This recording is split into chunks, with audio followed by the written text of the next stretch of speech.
This is Athens, Georgia, where the #1 ranked Bulldogs are back home in Sanford Stadium to take on the Kent State Golden Flashes of the Mid-American Conference. SEC Network football is live on the air between the hedges.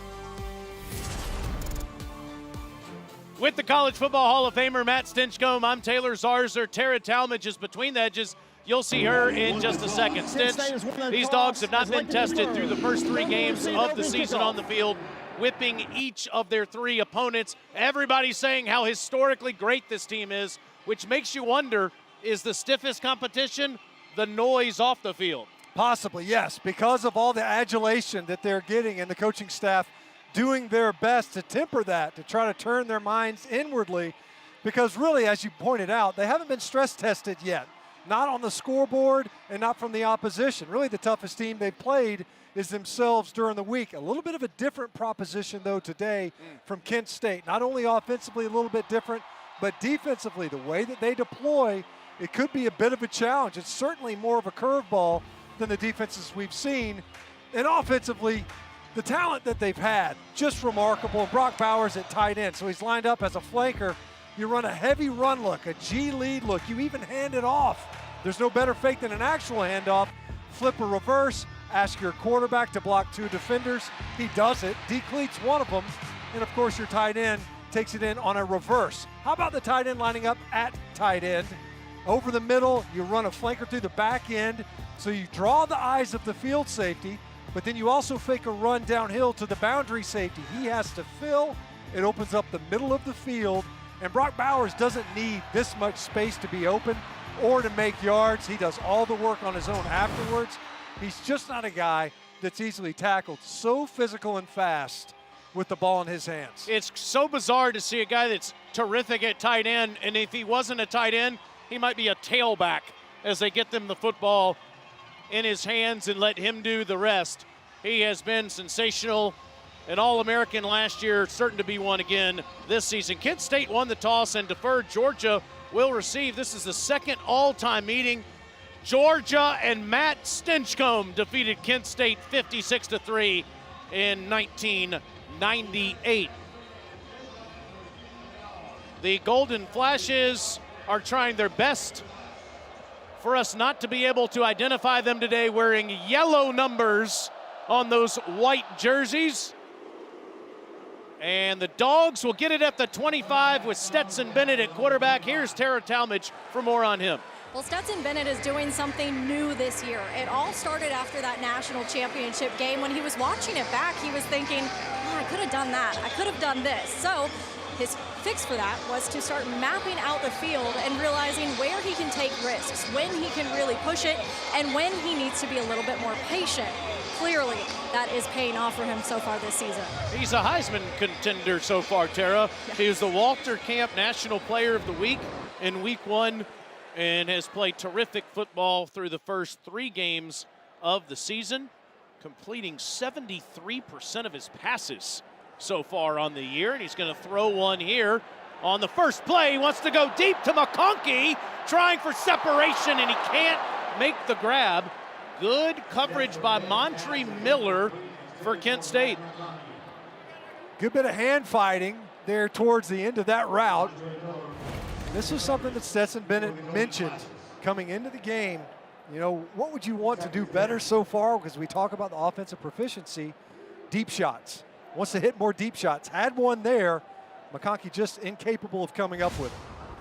So it's 2nd down and 10 for Stetson, who at least at the beginning of this play lines up under center with Kenny McIntosh behind him, and it's Bowers, just like Stinch talked about in the open. Just get him the football. There he goes. 75 yards.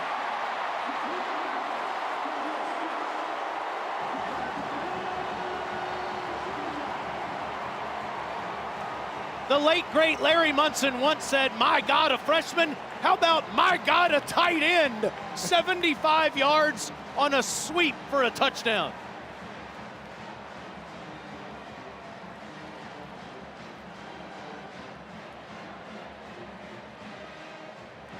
Number 96 is now 34. That is the longest run for Georgia this season by over 50 yards. Previous long was 20. That goes for 75. And just 19 seconds into the game, Podlesny makes it 7-0. Just a remarkable talent. Brock Bowers lined up, hipped off of the left side of the offensive front, and this is just speed. You get the defense to lean the opposite direction, kind of like what we showed right off the top. This guy is different. This is more than just a tight end. We asked them, you know, is he a positionless player on the offense? And Coach Smart he kind of took exception to that. He's like, you know, you see that in basketball. But then when we offered, you know, with 19 on your team, would he be a positionless guy? And even Coach Smart kind of allowed, close to it. Because you think about it, they throw it to him. They throw it to him at tight end. They throw it to him at receiver. They hand it to him. They tap it to him. They reverse it to him. If they could punt to themselves, they would punt it to him. I mean, it's just, he's one of those talents where. Can he throw? That's a great question. That's one thing we haven't seen yet, right? How about that? And who knows? Maybe that's in the books. But how about Georgia came out throwing haymakers? They go deep on the first play on play action, and then they hit a fly sweep to their tight end. It's taken at the goal line by Marquez Cooper, and Cooper is out near the 30-yard line where he is wrestled down. And Sean Lewis's offense comes onto the field with Colin Schlee, the junior from Maryland, playing quarterback. Stinch, you've been saying all week as you've been watching film on the Golden Flashes, this is one of the more unique concepts you'll see in college football. Why? And we'll see if they deploy that. It's kind of their clock offense. So this is an up-tempo team in Kent State. They want to go fast, but they might not want to go fast versus this Georgia team, as explosive as they are. It might take more time, a lot of shifts and motions pre-snap. Schlee's in trouble. Down he goes. He'll lose a yard or two on the play as Jamon Dumas-Johnson makes the, I guess we're going to call it a sack, right? Because he's behind the 25-yard line. We'll see exactly where they mark this. It's at the line of scrimmage, so maybe it won't be a sack. And the reason why I'm wondering, Stinch, is because the Dogs only have one of those on the season. Mikel Williams had the other one, and they will give Dumas-Johnson a sack there, straight ahead running for Marquez Cooper. And Cooper, with a burst of speed, goes up to the 36-yard line where Malachi Starks makes the tackle. It'll be third down. Yeah, much has been made of the lack of sacks. Part of it, though, is because the ball typically has been coming out very quickly versus this Georgia defense. Keep in mind, Kent State treats third down like a second down. It's nothing for them to run right here. And that's what they fake, and Schlee keeps it himself, and he is tackled at the 35 by Dumas-Johnson again. It's a good thing he didn't hand that football off because Nolan Smith decleated Cooper. Fourth down. Nolan Smith coming off one of his best performances as a Dog. Really impressive game. As you see, Malachi Starks, one of the best defenders so far this season as a true freshman, keeping in mind on one of the better defensive units in the country. Josh Smith will punt for Kent State. Ladd McConkey stands at his own 25-yard line. It's a terrific punt by Smith. McConkey drifts back to his 16, and he muffed it. And Kent State dives on it at the 26-yard line. Didn't look like McConkey ever really got that football. It clipped his leg. Bryce Shepard may have distracted him as he's the one running in front of him here. He just drops it. Bounced right off of his right knee as the ball was coming through, made it through both his hands and elbows. And that's the kind of breaks you have to get. Kent State stymied on offense for the open. You give up a big play offensively, but you pick up what is effectively a huge gainer off the muff punt. Special teams on the road. You got to run the football and win the special teams battle. Marvin Pierre's the one that distracted him, and Shepard the one that recovered the fumble. And so now Kent State has a short field at the 26-yard line. That is the first mistake Georgia has made this year when it comes to turning the football over. And Cooper might have gotten an inch if that. Dogs' run game has been terrific on the first 4 plays. Well, you think back to the opener for Georgia versus Oregon. One time Oregon gets into, at least early in the game, into a scoring position. They're able to generate a takeaway. Really, this is the first adverse scenario that they've seen this early. This is the clock offense. Watch them move multiple shifts. Who ends up at quarterback? Around 10 seconds, Colin Schlee will be under center, or at least behind center. We've had 4 guys that have been behind center, and it'll be Schlee who hands it to Cooper for a yard to the 24-yard line. And listen, Kirby Smart, it's almost like he wants to see his team face some adversity at some point this season. This is truly, Snitch, the first mistake they've made this year. 3rd and 9 for Kent State at the Dogs' 24. And this is trickier than it appears. We talk about this is not necessarily a pass down. Schlee wants to pass, but he'll never get a chance. Nolan Smith has been uncovered so far. The Dogs had 1 sack on the season coming in. They have 2 on the first 2 possessions. So off the left side of the Kent State offensive front, Nolan Smith, who has been on a tear, just wins with his hands right now. Gets left tackle. Marcellus Marshall's hands down almost immediately, and it's a clean run to Colin Schlee. Really surprised, actually, that Kent State didn't run the football right there. Andrew Glass's long on the season is 42 yards. This is from 45, and that is right down Broad Street here in Athens. And Kent State is on the board. In fact, that's the first team that scored against Georgia in the first quarter of this season. Dogs up 7-3.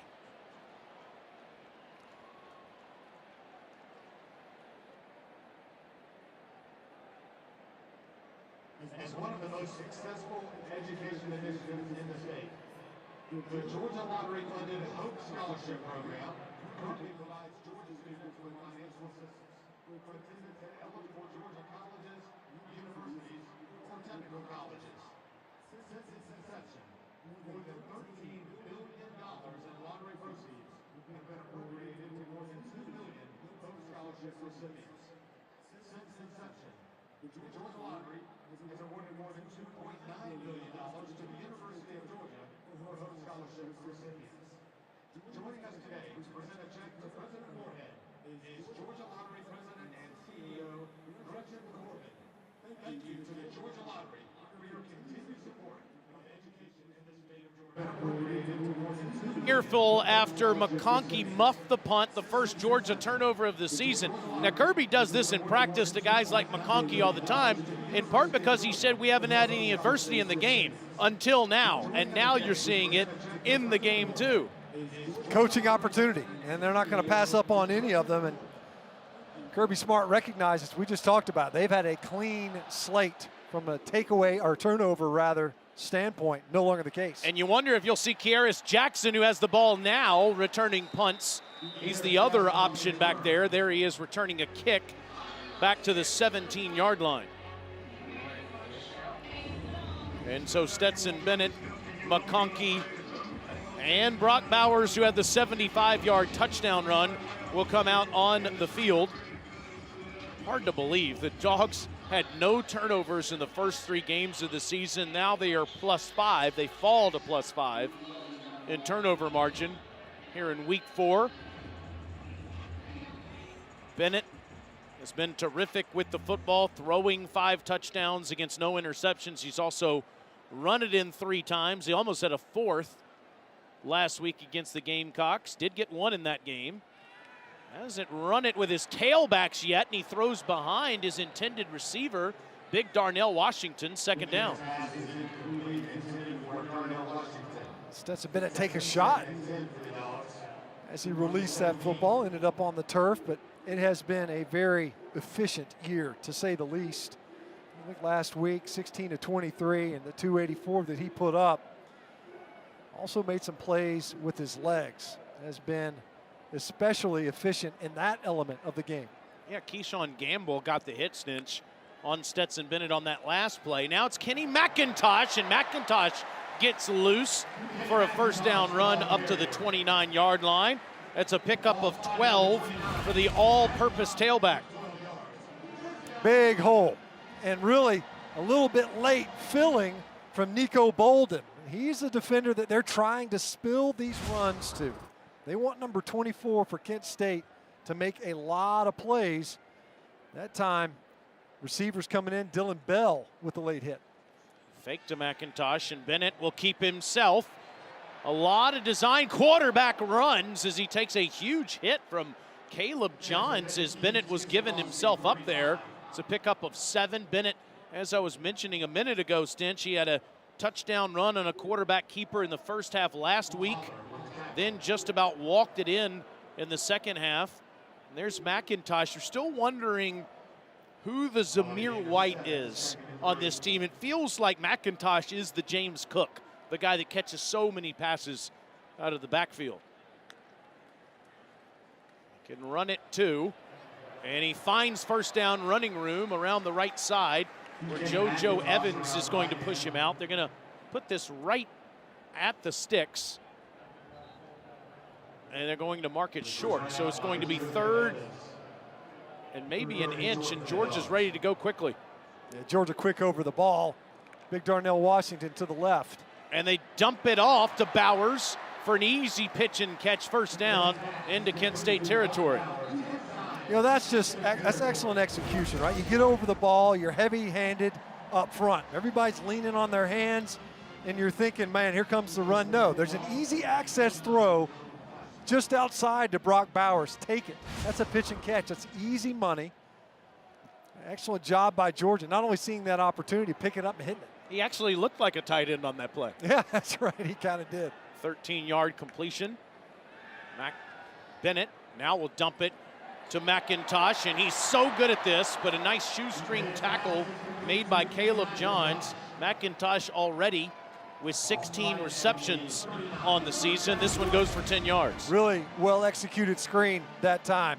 Offensive line got out in front and escorted. Great tackle by Johns. And Bennett down the field. This is underthrown, and it's picked off at the 5-yard line. That is Montre Miller, who wins the one-on-one ball. Georgia had no turnovers in the first 3 games of the season. They have 2 in the first quarter. He's trying to get it to Marcus Rosemy-Jack-Saint, and Rosemy-Jack-Saint had a step. However, he gets beaten across his face late in the route. So see him working back towards the middle, and he just doesn't locate where the football is. Great job working back to the football by Montre Miller. Rosemy-Jack-Saint did not have a feel for where this ball was. And now we've seen 2 turnovers by Georgia early in this game. One in special teams and another with a downfield shot, and the downfield passing game still eludes. Cooper will run it up to the 9-yard line for a pickup of 4. And again, Stinch, you want to win, you want to play to your standard no matter what the opposition does. But Kirby has sort of been clamoring for some adversity. You don't want your team to fail, but you want to see how they handle it. Here's your chance. You certainly don't want to create it, right? In game, you never want to create that adversity. If it's incidental, sure. And so far, Georgia shooting itself in the foot, not only in special teams, but a poorly executed downfield pass. So there's a procedure penalty by Kent State. They're near the closed end of the end zone. Offense, number 81. Half the distance to the goal. Second down. It's Kyle Olson, today's referee. Devontae Walker with the false start penalty for the Golden Flashes. Defensively, you think about that short field. Kent State had an opportunity. Off the muff punt, they went backwards. And then now here, when you're in your coming out offense, cannot afford a procedure penalty. Cooper might have gotten a yard before he was drilled by Smile Munden. Big sophomore from Dallas, Georgia, has blossomed into a starter this season.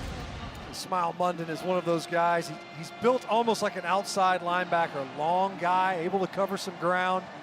the place off the ball and really arrives physically. Think about the last couple of third downs that Kent State has had versus this defense. They were sacked both times.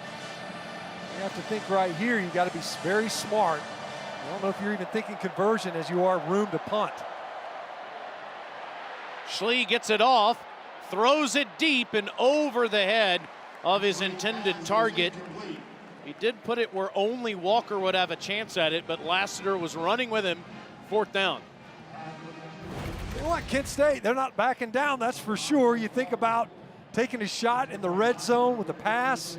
They came up short, they nail a field goal, and instead here, why not take a shot to get off your line? And Ladd McConkey will come back out after muffing that first punt. It was a 44-yarder by Josh Smith, and Smith is standing under his own goalpost at the moment.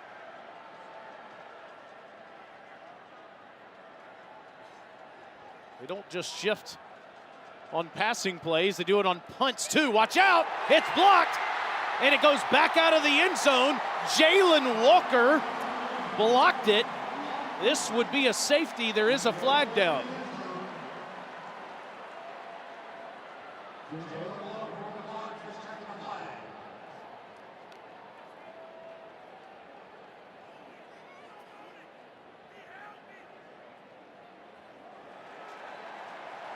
Penalties against Kent State. Holding, kicking team. That penalty is declined. Result of the play is a safety.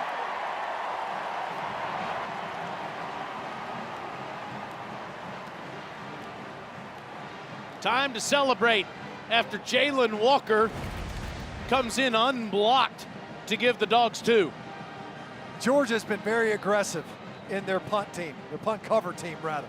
So you look at these guys, they've been coming after some punts all season long, given the opportunity. Kent State went with a big shift, and you could see a number of this punt return unit still inside, unblocked. Ball never made it off the kicker's foot. The freshman from Salisbury, North Carolina, gave Josh Smith and Kent State no chance. It's 9-3.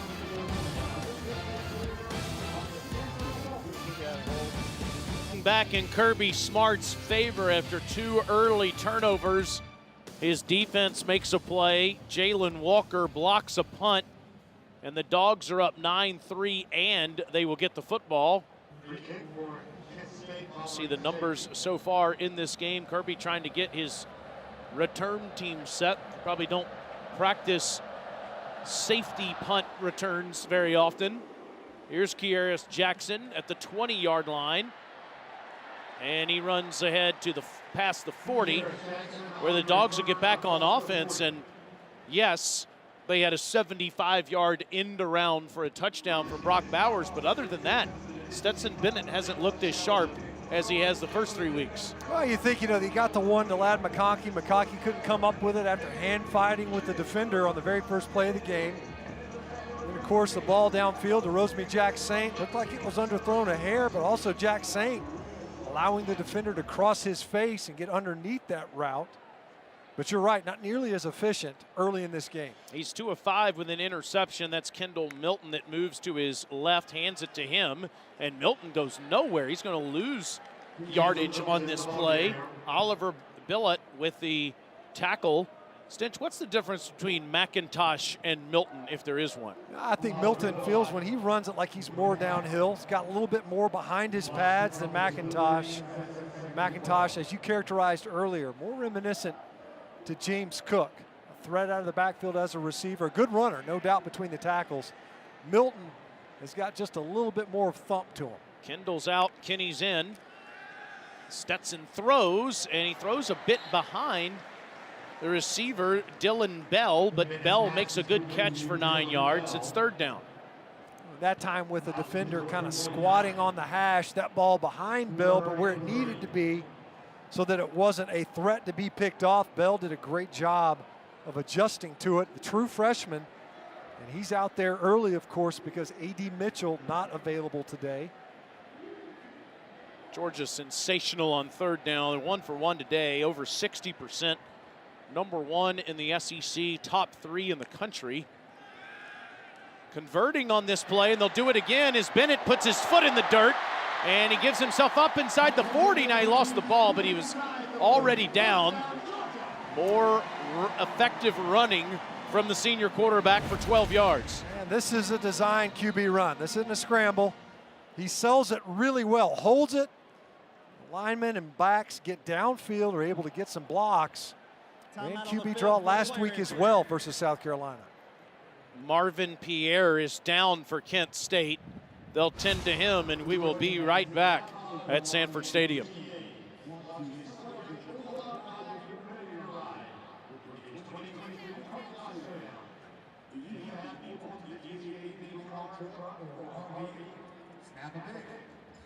Share it on Instagram at the Napa Network with the hashtag NapaDogs.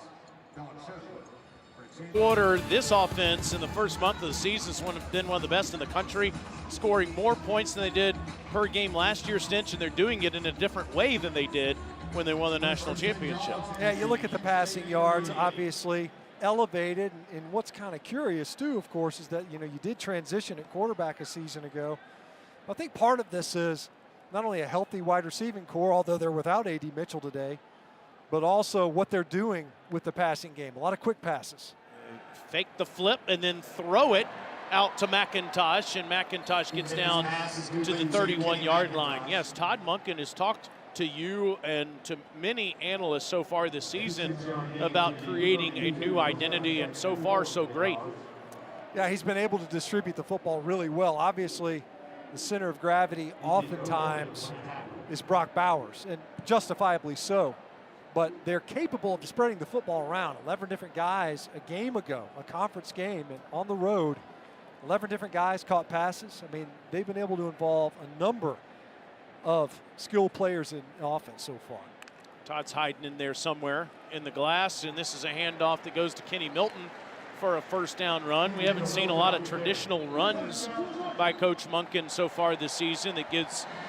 This one gets the Dogs now down to the 27-yard line. Todd's a 56-year-old offensive coordinator now in his third year, and some wondered, would he elevate Georgia's offense when he took the job here? He certainly has done that as the play caller in Athens, former NFL offensive coordinator with several different teams. Empty backfield here. Quick throw to McConkey, and Ladd gets ahead inside the 24-yard line where C.J. Harris makes the tackle. A play like that is just the same as turning around and handing it off for 3-4 yards. It's a really long handoff. That's a great way to characterize it. I mean, you see who's blocking out in front of him. It's Brock Bowers, right? So it's effectively, you got your tight end out there in space.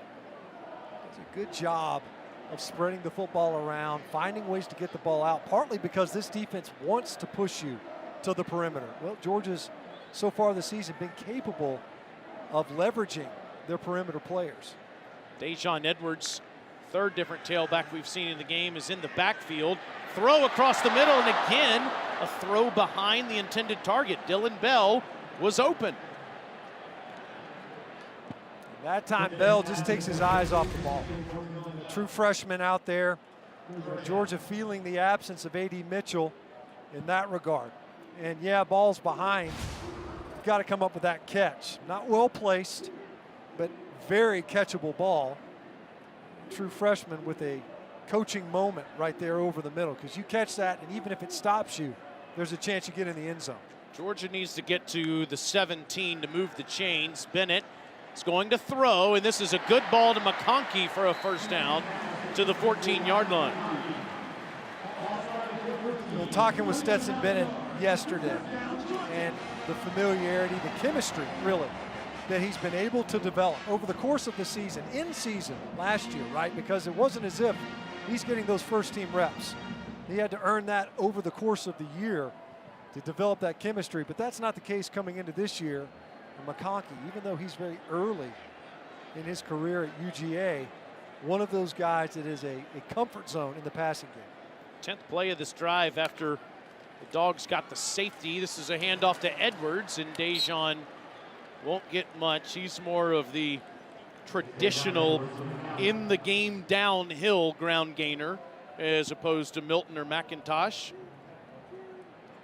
Dejan, a junior from Norman Park, Georgia, that's had to wait his turn. He was a 5th string tailback the last 2 years, but that doesn't mean he didn't play. He got a lot of carries, elevated from 5th string to 3rd string this year. McIntosh back in as Edwards goes out.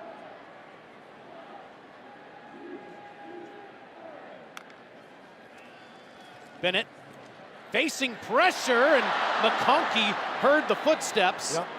C.J. West had the hit on the quarterback.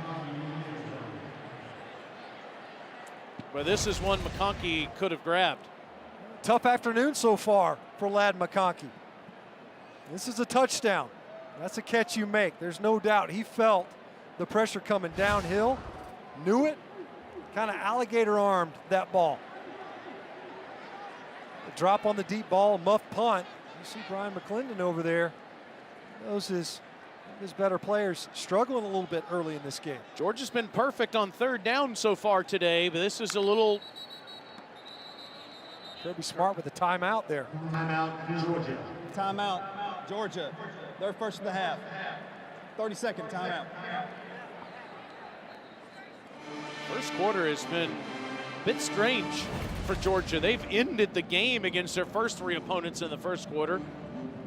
The first series of the game, you thought it was more of the same as Brock Bowers went around the end for a 75-yard touchdown run. But then McConkey muffed the punt, led to a Kent State field goal. And then Bennett threw his first interception of the season. But the Dogs made Kent State pay as Jalen Walker blocked the punt. And they've driven down inside the Kent State 20. They're currently on the 12-yard line on a 3rd and 8. But the offense really hasn't felt the same rhythm we saw them have the first 3 weeks. Yeah, there's definitely been it's been imprecise, to say the least. And you think about 19 of 20 in the red zone these last couple of games, 5 field goals, 7 touchdowns. They're 7 for 7 in that opener. That set the bar exceptionally high. 3rd and 8 with McIntosh standing next to Bennett.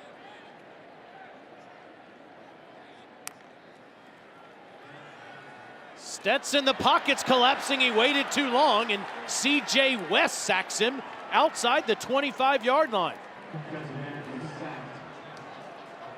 Nowhere to go with the football downfield, and a great job up front by Kent State. Ended up having Kenny McIntosh tripped in protection. Tate Ratledge got beat on the edge. Inside. Stetson Bennett nowhere to go with that football. A little bit loose with that football in the pocket as well to force the field goal attempt. Second sack for Coach Lewis's squad in the first half, and this means that just inside 40 yards, it'll be a 39-yard attempt from Podlesny, and that is right down the heart. Georgia now leads 12-3 over Coach Sean Lewis's Kent State Golden Flashes. He's 36 years old, his 5th season as the head coach in Kent, Ohio. He played tight end at Wisconsin, was an offensive coordinator for Bowling Green and Syracuse. And in our meeting with him earlier this week, Stinch, you seem rather intrigued by this guy as a real up-and-comer in the college ranks. Yeah, more than intrigued, man. I mean, really an impressive guy. And I will say their record, and even I would say the margins in these games that they've played so far this season, I don't think that's an accurate depiction of this Kent State program and where they are under Sean Lewis. I mean, there's no doubt from a trajectory standpoint, these guys have a vision. And there's certainly been a strategy from a scheduling standpoint as well. But in game, you can see they give teams issues, and they've played up. Let's say that. You're talking about a couple of ranked teams, right? Washington started out with them, and of course you play Oklahoma, and then you come down here to Athens. You're not nervous. For more on Coach Lewis, let's go down to Tara. Well, you know, talking with Kent State head coach Sean Lewis earlier this week, he said that the key for his team this week was going to be not being naive. They could not come into this one thinking that everything they've done so far this season is going to work against Georgia. They had to window dress their base concepts and get the Georgia staff thinking, seeing how it's going so far, I definitely think that staff is probably thinking, what are they going to do against this Kent State team right now? And there's no question, Tara, so far they have done that. Since you were talking about that record, overall record of 20-26, doesn't reflect the progress Kent State's made. That's in part because they'll play anyone. Here's Schlee throwing across the middle to Devontae Walker for 7 yards. Played Washington to start the season in Seattle, went to Norman, Oklahoma, and were competitive against the Sooners in week 2. And now here playing Georgia today. 2nd and 3, Schlee trying to escape pressure, just wants to throw it away and does into the Georgia bench. Bennett with a drop on the sidelines, by the way. It's 3rd down. You know, it's interesting, you know, look at those schedule and how it unfolded. Well, this is a team that on the road versus Oklahoma, now currently thought to be the number 6 team in the country. They miss a field goal, otherwise they probably go into half up 6-0 on the road. Instead they miss it. Ball goes the other way. Oklahoma scores, and of course it gets away from them. But this is a team that can challenge you. Packed house at Sanford Stadium roaring at Schlee, and he gets it off, but the receiver, Chris Leach, just tripped over the turf monster. 4th down.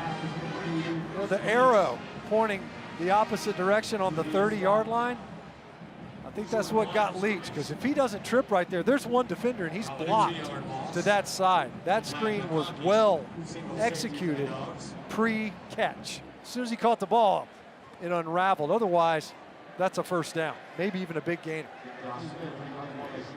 3rd punt for Josh Smith. First one was muffed by McConkey. The second one was blocked for his safety. That will have to wait.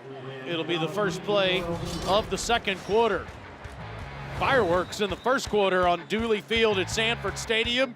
Dogs on top, 12-3 over the Kent State Golden Flashes on a beautiful Saturday in Athens.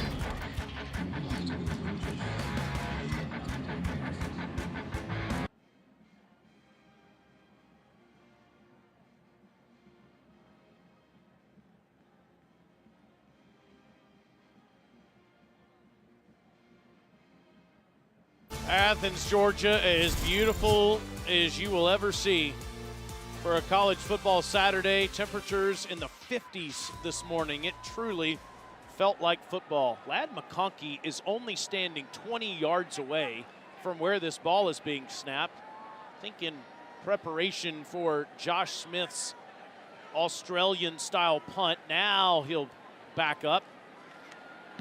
And that one was partially blocked. And it'll take a friendly Kent State bounce down to the 41-yard line, but Nolan Smith got a piece of that. They had a free run at it, that's for sure. I mean, that's twice now that you've had a punt return member unaccounted for in the scheme. Nobody's even looking to block Nolan Smith. He should have taken that one cleanly. See, he was really disappointed that he didn't, only nicked that football. Like those outside linebacker, defensive end types spend a ton of time in punt block. But a missed opportunity there regardless. Excellent starting field position for the Georgia offense. Bennett 6 of 11, 51 yards passing and an interception in the 1st quarter. We'll go to the ground with Milton to start the 2nd, and Kendall fighting for extra yardage. Kirby Smart has said repeatedly he wants to see some strain in the run game. He got it right there. Yeah, Milton did a great job. Nice leg drive because he was hit cleanly right in the hole. He just kept his legs churning. Right there, not a ton of room, missed tackle. Missed opportunity for Kent State. Really, you got a free hitter blowing up in there and a running back who stopped his feet. Kent State player is injured on the field. We'll tell you who that is coming up in just a moment.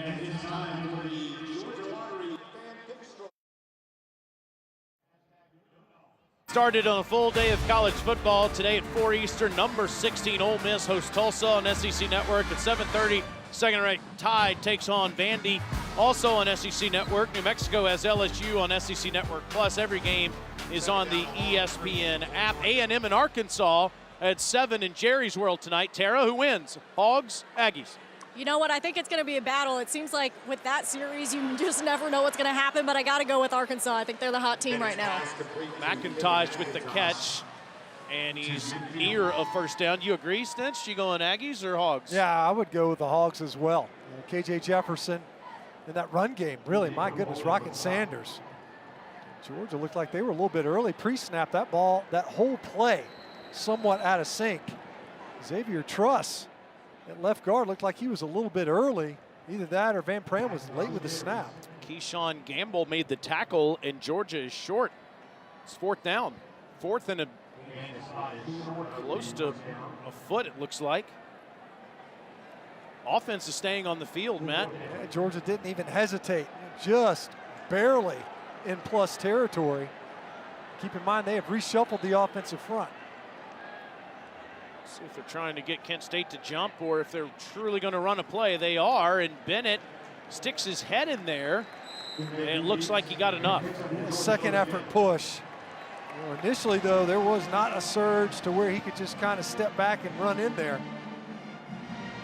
QB sneak, it's not a super simple play, right? Quarterbacks screw this up all the time. They want to run up there almost immediately, and that second push is what got him in there. Bush push, I think is what they affectionately call it. Notre Dame fans are still not over that controversial call. Irish have the Tar Heels on ABC today. Stetson Bennett dumps it off, and it's complete to Bowers inside the 40, but my hesitation was because of what looked like a bad block down the field. There is a flag. Talked about trying to screen the ball to Brock Bowers. Both guards get out. Willick and Truss, and watch 73 ends up with a hold. Number 73. Just for a second. The spot of the foul. It doesn't matter. First down. You're out there in space, you make it easy, and the defenders are going to flail their arms all over the place begging for the call. They're going to get it. Truss has been in a battle to be the starting left guard with Devin Willock. Cedric Van Pran is the center. Warren Erickson's played a lot, and as we're saying it, Truss goes to the bench and Willock comes in. Yeah, Willock was in for Tate Ratledge at right guard. Typically he comes in for Truss. Now he's in for Truss, and Truss gets to be with his coaches. Dejon Edwards stands next to Bennett on a 1st and 20. Stetson throws a bullet, and it's caught right near the marker to Bowers, and Bowers is doing it all once again to pick up a 14 yards. It is a first down. You know, Stetson Bennett really fits this ball into a window. I mean, not between just the defenders, but also the umpire. Great job, and of course Brock Bowers, if it's close, he's going to catch it. And the guy's doing it. See that harness? He's got a harness on his left arm.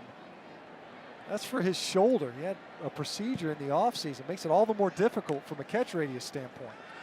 McConkey looking for a block, and he fumbles the football. And it's Kent State's ball. Marvin Pierre came in there and forced the fumble. And Georgia has committed their 3rd turnover of the first half.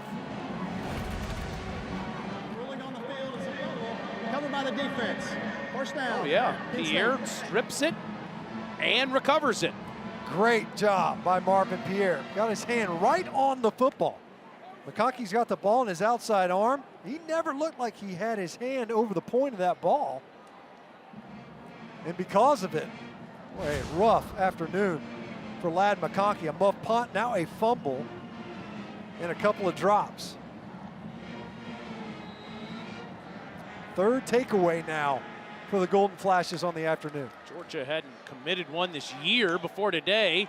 And Schlee slings it to Dante Cephas for the first down out near the 45-yard line. A pickup of 13 yards for the junior from Pittsburgh, who now has 15 catches on the season. I think he is an excellent receiver, and is. The numbers bear it out. Schlee slings it out to the sideline, and this streaking down the sideline is Walker, who's free, and this is a touchdown for Kent State. Devontae Walker makes the catch near the line of scrimmage. It is a 56-yard touchdown.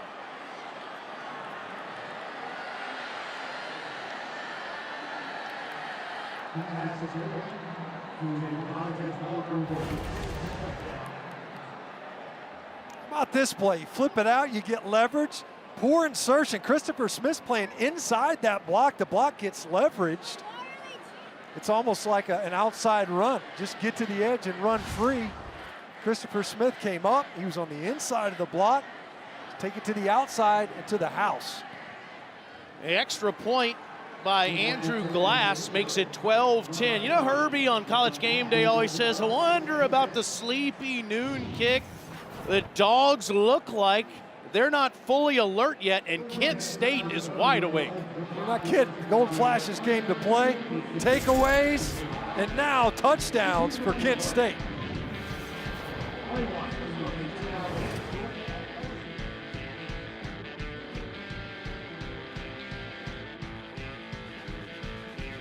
Sean Lewis has become the head coach. Anyone, anywhere, anytime. Look at these opponents they've played in the last 5 seasons, and specifically since this month. They've played at Washington, at Oklahoma, and at Georgia. They're not afraid of the Dogs. No, there's no question. They're not scared to go on the road. They're not scared to play a Power 5 team. And they have more than hung with Power 5 teams this year. As we mentioned, it was this very tight score, a very narrow lead going into halftime when they were on the road versus Oklahoma. Kieris Jackson from the 2. Breaks tackles and gets past the 30. For more on Kent State, let's go down to Tara. Well, Kent State has a motto this year, be the alpha. It's actually kind of a funny story. It came up from head coach Sean Lewis when he was trying to train his dog. He realized that every dog thinks that they're the alpha until they're shown that they're not. So they have to know who they want to be as a player, as a team, and they came in here ready to show that they are the alpha against the Bulldogs. There's no doubt. An apt analogy given their opponent here this afternoon. They have not backed down.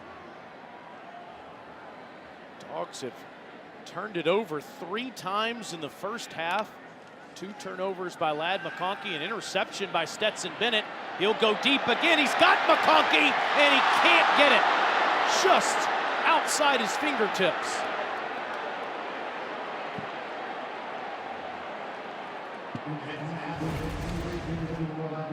Georgia has repeatedly tried to stretch the field today, twice to Ladd McConkey, and with similar results. Both catchable balls, neither of which resulted in a completion. McConkey somewhat vexed. You see the trust that the coaching staff has in him. But it's been a long first half for 84. 2nd and 10 for Bennett. And he finds a soft spot in the defense to Big O, Darnell Washington for the first down. McConkey has had a sensational start to his Georgia career. 40 catches in 18 games with 6 touchdowns and 2 more rushing. But to your point, this is as miserable as he's ever felt in a college uniform in this first half. Yeah, somewhat of a rut, there's no doubt. And it hasn't been all him, of course, but he's been party to several. That's when you see what a team has, right? You overcome adversity regardless of the source. A big conversion to Darnell Washington on that previous throw. Big O is just a behemoth in that uniform. Kendall Milton finds a soft spot. He's inside the 20. Nico Bolton with the tackle that might have saved a touchdown. It's a pickup of 27 yards, the longest by a Georgia tailback this season. A key distinction, right? When you think about it with Brock Bowers, great blocking. Incidentally, Bowers out in front. Ended up losing a helmet. Warren McClendon got his helmet popped off. That usually doesn't happen by itself. Regardless, he had to come out, and Amarius Mims in at right tackle. They scored 7 touchdowns in their last 13 red zone attempts. And Milton will stay on his feet to get a yard or so to the 16-yard line. Georgia struggled in the red zone against Samford to a degree, having to kick 4 field goals that day. Milton will go out and McIntosh will come in.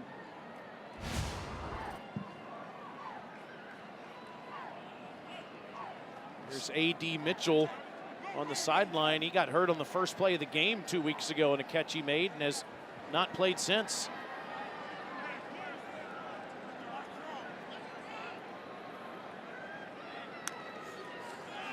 Bennett, 5 choices, and the catch is made by Kieris Jackson. First and goal, Dogs, after an 11-yard pickup. We'll talk about a guy that's solid, and that's thrown around as if it's almost like a backhanded compliment. It's not. Kieris Jackson is as solid a receiver as you're going to find in this conference. You see a guy that has seen his role diminished, but that's partly owing to the emergence of other options in the passing game. 6 different receivers now with catches on the afternoon here in the first half. Milton behind Bennett. They toss it to him, and he gets nothing. C.J. West has had a terrific first half. And he got through Ratledge and McClendon there for the tackle. That's exactly right. I mean, up front, able to get up front. Nice penetration. They set the edge and turn Milton back into the pursuit.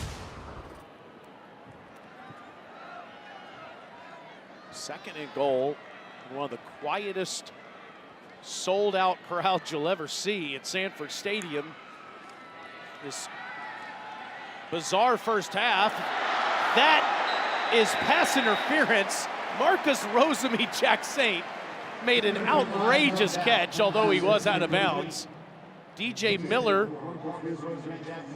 is going to be called for PI here. Kind of like that effort, though. Pass interference. Defense, number 5. Ball pushed the 2-yard line. Automatic first down. And in come the heavy horse for Georgia. We'll end up with at least, we'll have 3 tight end types in the game right now.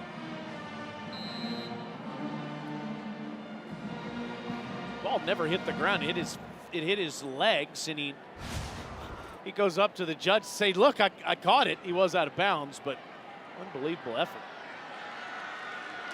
Bowers already has 1 rushing touchdown, make it 2. This guy is a weapon in every single way. A rushing touchdown last week, 2 more today.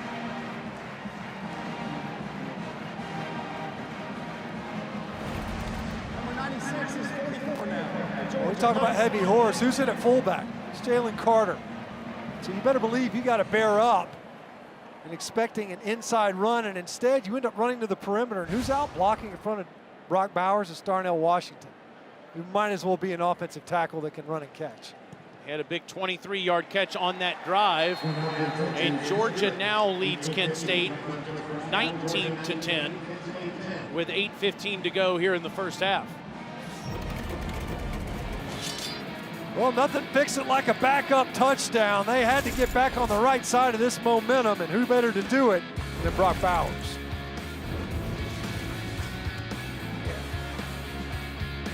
It's like, look at those yards so far for him. The rest of the team, 145. And no touchdowns. Brock has both of the touchdowns. Dogs also got a safety and a field goal. And Kent State will start at the 25. Shout out to the Georgia Sports Information Department. They are the very best in the business. They treat us so well every time we come here. They're running in and out of here to help us with anybody that may be changing uniforms. And we love coming here before the game. Every place feeds us. This place does it even better than most places do. I didn't go with the sriracha, though. That felt a little dangerous before the game. It was a bold with choice, the breakfast sandwich. No, it's true. But the facilities are close by. You could have done it. But yeah, running in here, making sure we know who's who. Austin Blasky in there as a tight end on the Brock Bowers touchdown run. Kent State starts at the 25-yard line after they scored a touchdown, a 56-yard pass. Jamon Dumas-Johnson is in the backfield as he tackles Marcus Cooper for a loss of 1. 2nd and 11 And really, all three phases of Georgia's team has been challenged so far in this first half by Kent State. You think about the defense, it was holding up pretty well under duress, right? Short field to defend, they forced negative yardage, but then they give up that big wide receiver screen for a touchdown. It's poorly leveraged by the secondary, goes to the house. Otherwise, defensively, they've executed well, save really that one play. On 2nd and 11, swing it out to the sideline. Broken tackle by Devontae Walker. Why not run it again? They scored a touchdown on it the last time they tried it. This one picks up 9. It'll be 3rd and short.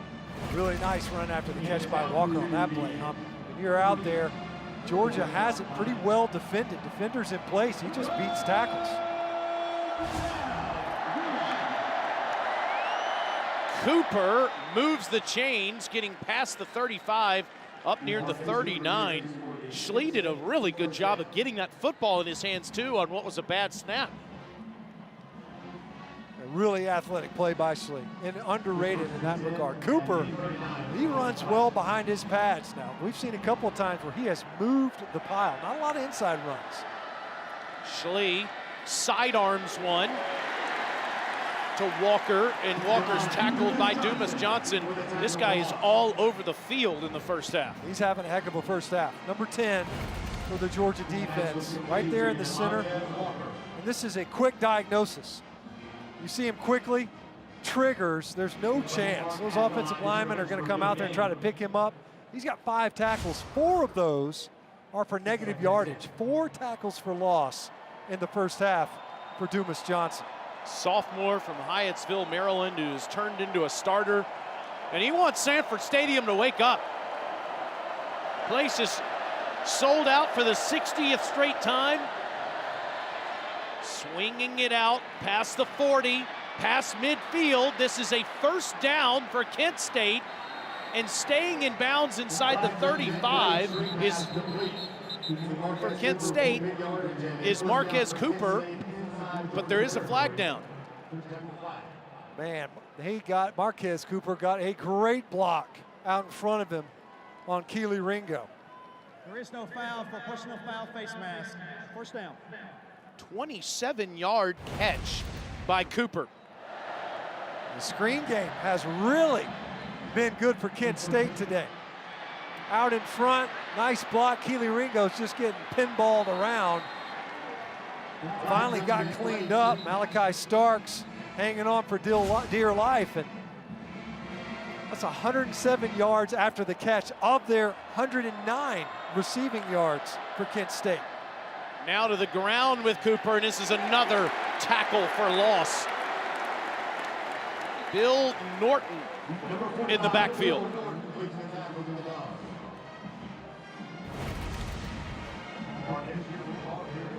Great job by Norton. He just plays blocks. Play the block, shock and shed. And get upfield and wrap up the ball carrier. There has not been a lot of inside rushing room. There has been yards after contact by Cooper. Big negative yardage play there for the defense. Norton, a junior from Memphis, stays on the field on this 2nd and 12. Kent State started out with the empty backfield. Cooper now motioning back in. Schlee steps up and tiptoes the sideline, is out at the 30. It's a pickup of 6, 3rd down. Cooper, good thing he motioned in. He had a great blitz pickup. Just nowhere to go with this football downfield. Schlee looks up, didn't like what he had, ended up having to flush out. He wouldn't have even had that opportunity had Cooper not come in with a great blitz pickup on Smile Munden. As it is, another 3rd down. Their only conversion was that previous run. Here's Sanford Stadium, 3rd and 6.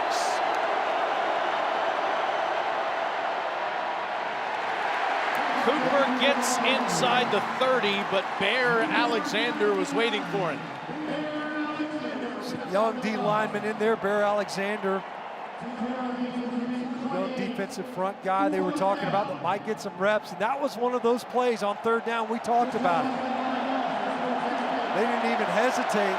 They just looked to the sideline for the play.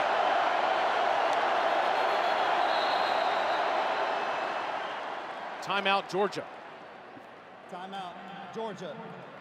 They're second in the half. Kent State is giving the Georgia Bulldogs a game today.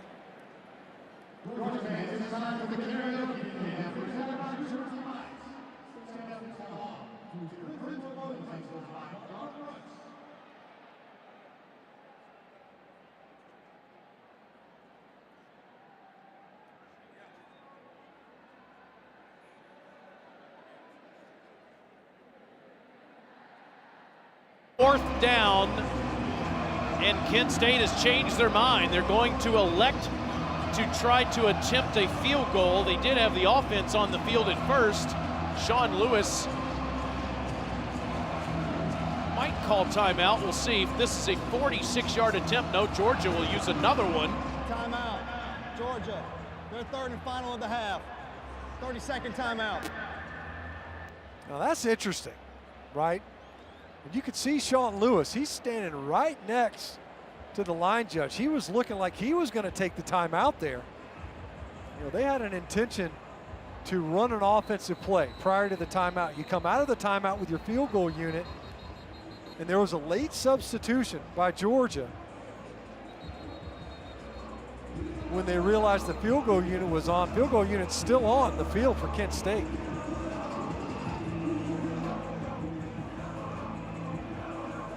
Keep in mind, last week versus South Carolina, fake punt, caught Georgia.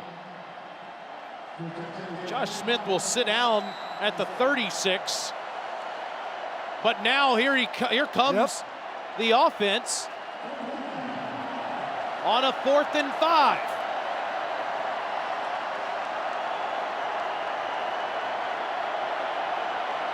It is Smith, the punter, who's under center, but he leaves.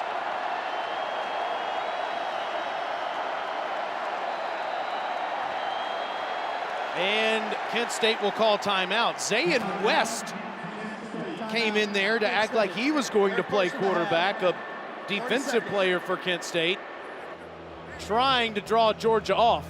We've had 3 timeouts called, Stinch, since the last play was run. You kind of think, though, that this is standard for Kent State, for them to have long snap counts, have multiple guys in there that look like they might be taking the snap, multiple shifts. So, of course, Georgia would have practiced for that element of it. The difference is that you've got your field goal block unit in there. They're all keyed up, looking like they're wanting to get into the backfield. So next thing you know, you're up there, hey, maybe we run a play, try to draw them off sides. It's only 5 yards. Now let's see if we actually get a snap and a kick with the field goal unit on the field.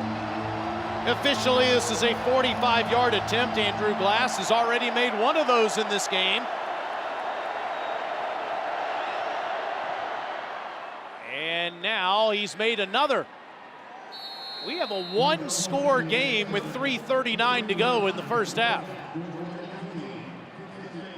Kent State, in their screen game, the turnovers, big plays, yards after catches have been the bane of Georgia's existence. And boy, Kent State has done a great job of capitalizing. They've striped 2 45-yard field goals and a long touchdown catch.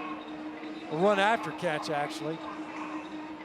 And that's kept them in this ballgame, more than kept them in this ballgame. They are 1 possession away from a lead.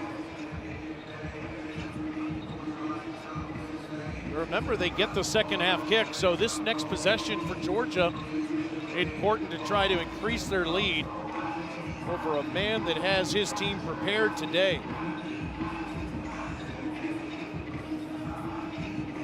Kirby Smart's team has been dismantling opponents in the first 3 weeks against Oregon, Samford, and then South Carolina. They're in a dogfight against Kent State. He just reset his kick return unit. I think in anticipation of a potential onside kick, they reset. Jackson will field this one at the 4. He's ahead near the 25-yard line. Tonight, After Alabama and Vanderbilt, it's SEC football final. Dari, Chris, Benjamin, and Takio will cover all the stories of the day and give you a full breakdown of every game.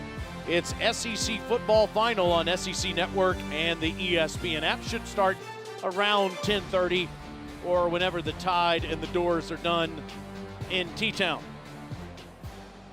Again, over on ESPN, it's Arkansas and A&M at 7 Eastern in Arlington. Georgia had its best offensive drive of the game on the last series, which culminated in another Bowers touchdown. Bennett goes to the air, and this is caught by Kenny McIntosh. 6-yard completion. It was 2nd and 4, clock running. Georgia is out of timeouts. Kent State still has 2. That's a good point, Taylor. That was one of the more methodical drives, less driven by any big plays necessarily by Georgia to get it into scoring position. Ate a good bit of that second quarter clock. They don't want Kent State to get the ball back, and now it's dumped off to McIntosh underneath, and he's up to the 40-yard line. He has clearly been Stetson Bennett's most targeted receiver so far this year as he comes out, and Dejon Edwards comes in. He's got 5 more today. A guy that they covet his skill set, there's no doubt, and utilize it well, lining up outside the backfield often as a targeted receiver. And now to the ground with Edwards, who breaks tackles and picks up maybe 8 near the 48, where Antwain Richardson makes the tackle. Georgia being a bit methodical, Stinch, because again, they don't want Kent State to get the football back in this half. Given the big plays that they've seen, right? Screen game twice when Kent State possessed the football, hurting the Georgia defense. One for a touchdown, the other with the second field goal made. Bennett swings it out, and it's a first down grab by Dominic Blaylock, who started to come on after A.D. Mitchell went down. That's a catch in each of the last 3 games. Moving the football around, getting it out onto the perimeter. Opportunities for guys to run after the catch quickly. This wide receiving core for Georgia, they typically do an excellent job of blocking, not only in the run game, but in the screen game. And again, it's Edwards out of the backfield, just dinking and dunking down the field. This inside the 40, where Marvin Pierre makes the tackle, but it's 7 more. This is something that Coach Smart talked about. You know, this defense is designed to force you from the middle towards the boundaries. And they have what's effectively a free hitter, a guy it's the 3rd safety, number 24, Nico Bolden. He's the guy that's kind of close to the box, just below linebacker depth. They want him to make a lot of plays. Edwards is near the first down, maybe half a yard short. Marvin Pierre has played a whale of a half for Kent State. He's down there to make another tackle. Pierre, the transfer from Murray State. And timeout by Kent State. They have 1 left with 1:15 to go in the half. Kent State, their 2nd of the half. 30 seconds. 19:30. Over on ESPN right now, Auburn leads Missouri 14-7, and Mizzou is on the Auburn doorstep. On SEC Network, Mississippi State's blowing out Bowling Green 31-7.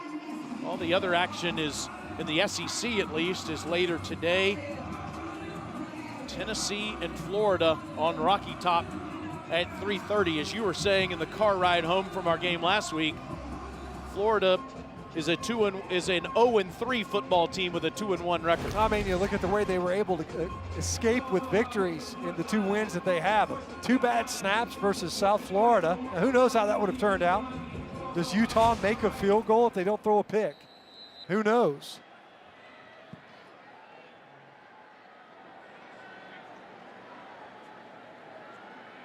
Third and 1. And straight ahead, easy running for McIntosh to move the chains inside the 35 down to the 34. And the clock will start running.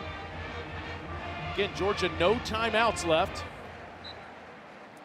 A little more urgency to the line for Georgia. Bennett to Rosemy Jack Saint for 14 yards. Montre Miller on the tackle. Inside a minute left in the half. I mentioned Nico Bolden, a guy that they count on for defensively to make big plays. Off the field right now. Left the field with what looked like a shoulder injury. Already, Bennett's found 9 different receivers today. This is the 10th play of the drive. Bowers, another terrific catch, just short of the end zone. The way he's able to extend, great body control, and then able to do that with that shoulder harness. I don't know that folks can appreciate, unless you've ever had to wear one of those things, just how difficult it is to get your arms up and elevate. He does it repeatedly and routinely. It's just ridiculous. The way he runs the ball, plays the tight end position better than anyone, and that's consecutive weeks with outstanding catches. Here he is moving on a run play for McIntosh, and he tripped. He's short. Siku Diaby got in there for Kent State. The clock is down inside 30 seconds left here in the house. I know you don't see that on the screen, but it's running. It's inside 20 seconds to go, and now. Well, there's two. What's interesting is that the two clocks that are in venue now, on the big screen, it's showing 57 seconds. And then on the opposite end of the stadium, it's it's at 14 seconds. That's what the coaches are saying, is that, look, I can't know that I have to look at one clock versus the other.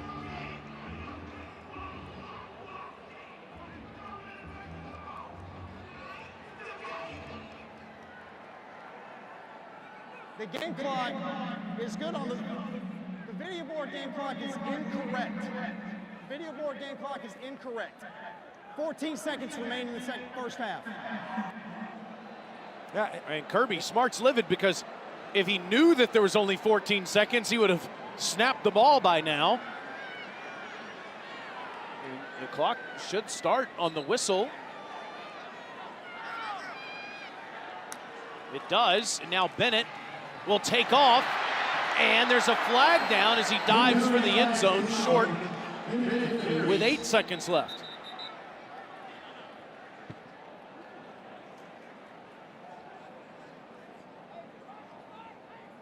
Play. Then on the next play, McIntosh, of course, tripped. The play is a touchdown. They call this a touchdown. They give Bennett the end zone. Defense, number 23. That penalty declined. So that means Bennett's arm did get to the goal line. The last couple of plays, totally out of sorts. Let's see if Stinch, if he got in.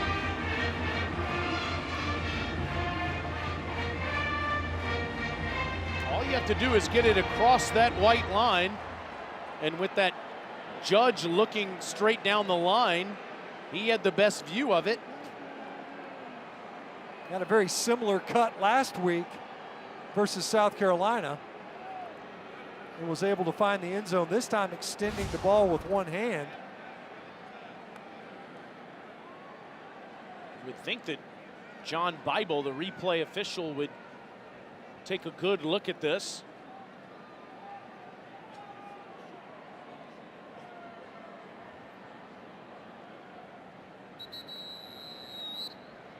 The ruling on the field of a touchdown is under video review.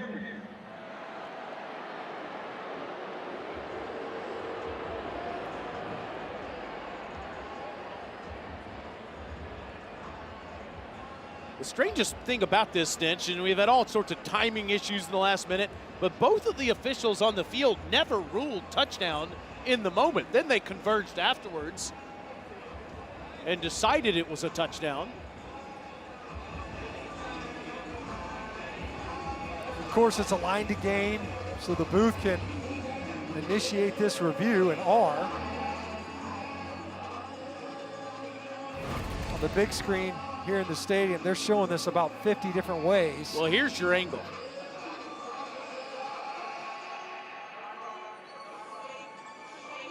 It's half a frame in front of that. Now you got to look between the defender's legs. I don't know that you have enough evidence there.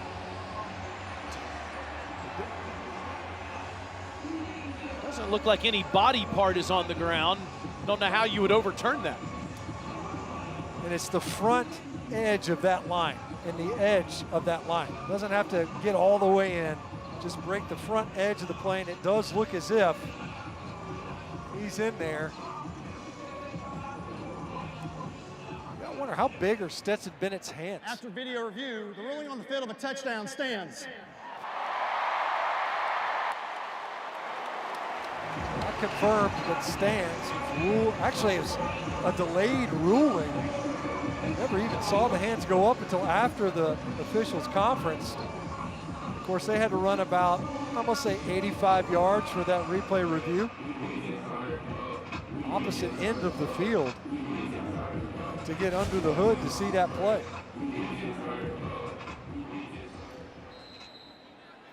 Stetson Bennett does it all, doesn't he? He's been the holder for this team the last few years. Another rushing touchdown, his 4th of the season. Effort has been tremendous. Even when his passing numbers overall haven't been his best. But on that drive, he was sensational. 6 of 6 passing for 59 yards and a rushing touchdown on an 11-play, 72-yard drive. And the whole goal was try to run the clock down as low as you can. There's only 8 seconds left. They did it. I don't know how intentional it was to get it quite that low. Obviously, the coaching staff was looking at the scoreboard clock. The clock had stopped on the scoreboard, but after Kenny McIntosh's run to the middle of the line of scrimmage was short, the clock continued to run on the opposite end of the field. Officials said, hey, look, it's a live ball. Clock's going to continue to run down. Lost a lot of time. Georgia really easily could have run out of time there on that possession.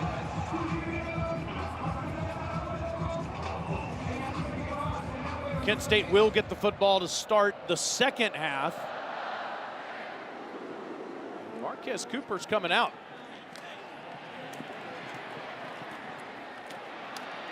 And he gets drilled at the 16-yard line with 2 seconds to go in the half.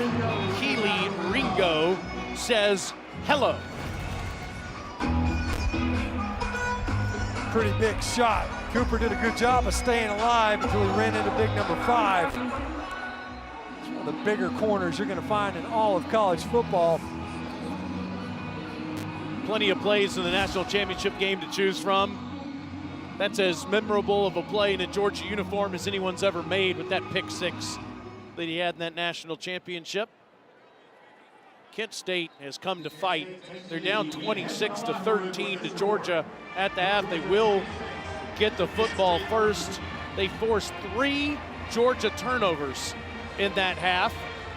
Georgia did have 328 total yards. Balanced attack. Brock Bowers with 2 more touchdown runs. Stetson Bennett also with a rushing touchdown. And Kirby Smart is with Tara now. Coach, you extend the lead there at the end of the second, but some miscues early on with your team. What corrections do you want to see in the second half? Well, we haven't punted yet, and we've got 3 turnovers. And when you turn the ball over 3 times and you don't get any, it's not a good recipe. So it's not that we got to change how we're calling the game or what we're doing. We got to protect the ball a little better. Over 95% of Kent State's receiving yards right now are after the catch. How do you become more aggressive defensively? Well, we got to tackle. It's not that they're throwing it over our heads. They caught and ran with it, and we got to tackle a little better and do a good job. We'll get some things fixed. All right, Coach, thank you. Thank you. Coming up at halftime, you can watch the live performance of the Red Coat Marching Band on SEC Network Plus here on the ESPN app. And here they are ready to get on the field during halftime. Georgia's up 26-13 on Kent State. The biggest challenge the #1 team in the nation has faced to date. second half coming up in a bit.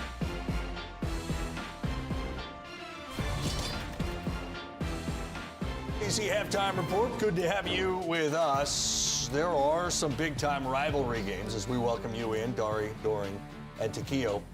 Games that have become rivalries over time. You don't always have to wait till the end of the season to see them. A couple of cases in point. What's happening later in Knoxville, Tennessee, as Tennessee hosts Florida. They have not beaten Florida since 2016, the last time College Game Day was there. You know that's where Game Day is. No, of course, today. Why would you bring that up? I don't know. 1995. Well, were you part of this game? You yes, were, right? Certainly they have to show one of my touchdowns in this game, right? I mean, you would think our guys cut it. They want to some love to one of the guys here on set. Danny Werfel threw 6 touchdown passes. None of them to you, apparently? Is that right? He threw one to me, but it was late in the game. It was we were beating him pretty 62-37. Yeah. 3 years later, Tennessee snapped a 5-game skid to the Gators. First game in the post-Peyton Manning era. I was here for this one here, too. I got cut by Takio's Bengals. I drove down 75. I was in attendance there when we missed an extra point in overtime. Really? They hit it, or a field goal attempt in overtime. Yeah. I was part of that. I'm on the sideline getting crushed by all the Tennessee fans. Is that right? 100%. All right, how about 2000? What's your story for that one? That was a catch, and even if it wasn't a catch, it was early in the down sequence.23 still had a couple more downs and 30 seconds left on the clock, so they would have inevitably scored, obviously. And right. Florida wins again, 27-23. There were a lot of boos in the crowd, as you might have imagine. Jabbar Gaffney. That's right. 2017, what do you have a good story here? We were watching this together right here, yeah. Indeed. Don't call it a Hail Mary. No, that's a post route. That's right. But a lot of people call it a Hail Mary. 63 yards, Tyree Cleveland from Felipe Franks, future Hog. Train right open, Big Ben in. That's what this says. It was the same play 2 years ago. No, it was 2 years ago. But anyway, the point being here, Florida's won, 16 of the last 17. Yeah. And again, 2016 was the last time it happened. Florida, a chunky dog here. Do you remember I gave the obituary for this series last year? Remember on television on Friday night, I talked about how great it used to be and how back and forth it was because it was a rivalry game, and rivalry games require each side winning in order for it to be important. And right now, Takio, I would say amongst Florida fans, Tennessee's probably the 4th or 5th biggest rival. Well, Tennessee has a chance to change that, and they're on an upward trajectory. But an upward trajectory to be a legitimate contender requires that you beat your rivals. They haven't beaten Alabama in forever, and they haven't beaten Florida often in the last 17 years. Now is the opportunity to do it, and they can do it by putting an exclamation point on it. I don't think Florida can score with Tennessee. I believe the Gators lose this game and lose it handily. I agree with you. Even looking at from the defensive side, when you look at Florida, Ventrell Miller, nobody knows if he's going to play. And I think this is very important. Why? Because there is no way that you can go out in a line and play great defense if you don't even know where you're supposed to be and where you're supposed to fit. And that's what I saw last week when you saw Florida play. A bunch of guys out there not sure what they were going to do and very hesitant with their reactions. You got a lot of freshmen having to play behind Ventrell Miller. And you talk about having to line up. How about doing it when the tempo's going fast, right? Speed. That's going to be a hard thing to do without Ventrell Miller. You missed the production, but more so the communication. If you're Florida, I suspect there are 2 reasons you want to run the heck out of the ball. One, because it's what you do best. 2, it's because you can extend drives and keep Josh Heupel's offense off the field, right? No question. Can they effectively run the ball against this Tennessee defense from what you've seen? I believe that they can. I believe that Florida's offensive line and the running back room is the strength of this team. And they've been able to have a pretty significant push this year. I think that they can do that and then play action pass when they're least expecting it. First down, sell him on the run, get AR outside, and let him do what he does, which is make plays in space instead of asking him to stand in the pocket and throw the football. I think this is the perfect game to be able to have AR certified dial-in runs so he can be able to create some momentum going around the outside. Only one design quarterback run when I went back and watched the game when they played against Kentucky. So this is the game to where you can throw something out there that Tennessee have not even seen, and they will have to be able to adjust on the sideline. All right, so that's one rivalry game. How about another one that has certainly become a fun rivalry with some phenomenal games? Arkansas and Texas A&M, 2011. A&M blows an 18-point halftime lead. Earlier that week, they announced they were joining the SEC. Yeah, exactly. Broderick Green charges into the end zone on the final score of the game, and, well, you could see Arkansas fans saying, welcome to the SEC. Because until that, Arkansas was one of the 2 newest members in that league. 2014, AT&T Stadium, the site. We now know it to be that for the most part. Arkansas blew a 14-point lead in the 4th, lost in overtime. Look at Kenny Trill Hill. Trill Hill. Kevin Sumlin. 2015, the very next year. Same story. A&M erases an 8-point deficit and beats Arkansas in overtime. Christian Kirk, 8 catches, 173, and 2 touchdowns. Arkansas, in fact, had lost 9 in a row in this series until last season when the Razorbacks finally got the better of the Aggies. Now, this is a tight game, Vegas tells us it will be. It appears like it would be. A&M can't throw the ball that well. Arkansas can't defend it that well, but they each have other strengths. What determines who wins this game, Takeo? I think what Barry Odom's going once he go inside of the kitchen, what is he going to cook up that will allow Arkansas defense to not only play well up front, which they already do, leads the nation in sacks, but on the defensive back end, they're really not that far off. Like, I know they are last in the country as far as passing yards allowed, but the problem I'm seeing is guys don't understand the little details.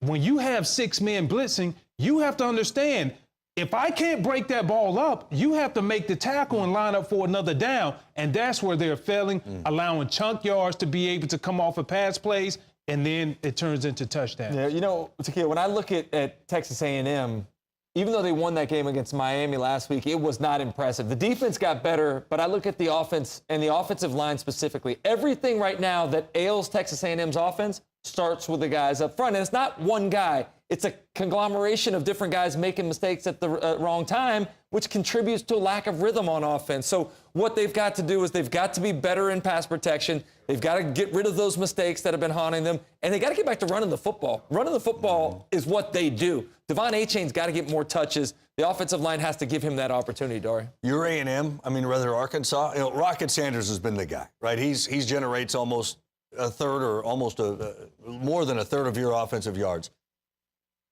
How much do you utilize him versus going to the pass with what is becoming a bit more of established and deep receiving corps? No, you utilize him greatly, because when you look at the last 2 games that Texas A&M has played defensively, they're giving up 178 yards per game rushing. So why not use Rocket Sanders, right? So Arkansas, you used him and used the run and continue just to lean on that's who they are. A.J. Jefferson, because that's their identity. Yeah. Good stuff. You'll get the 3 of us, plus Ben Watson, later in the night when we're done with our nightcap, Vanderbilt at Alabama.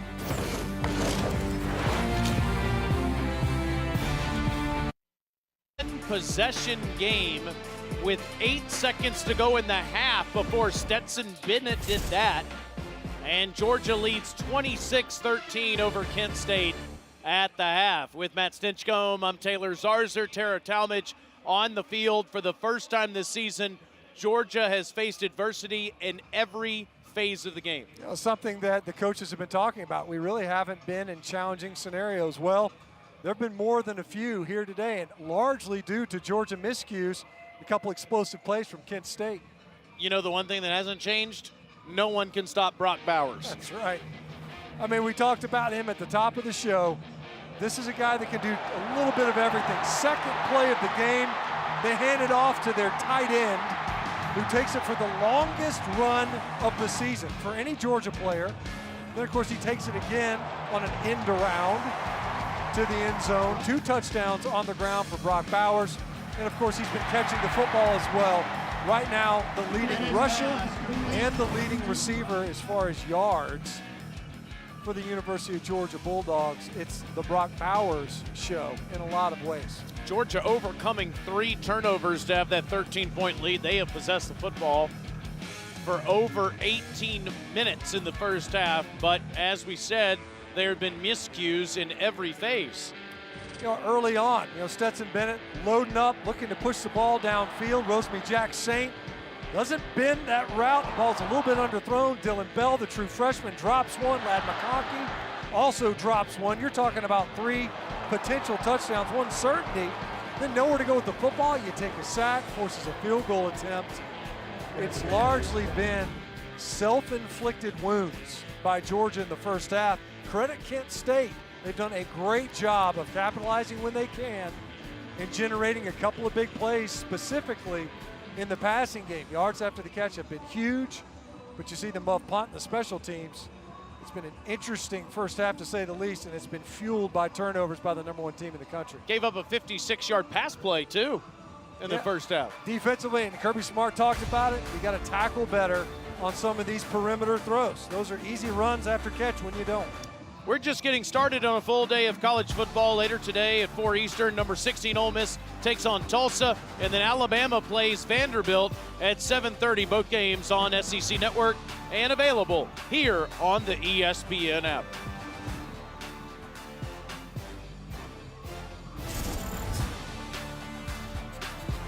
Ashford.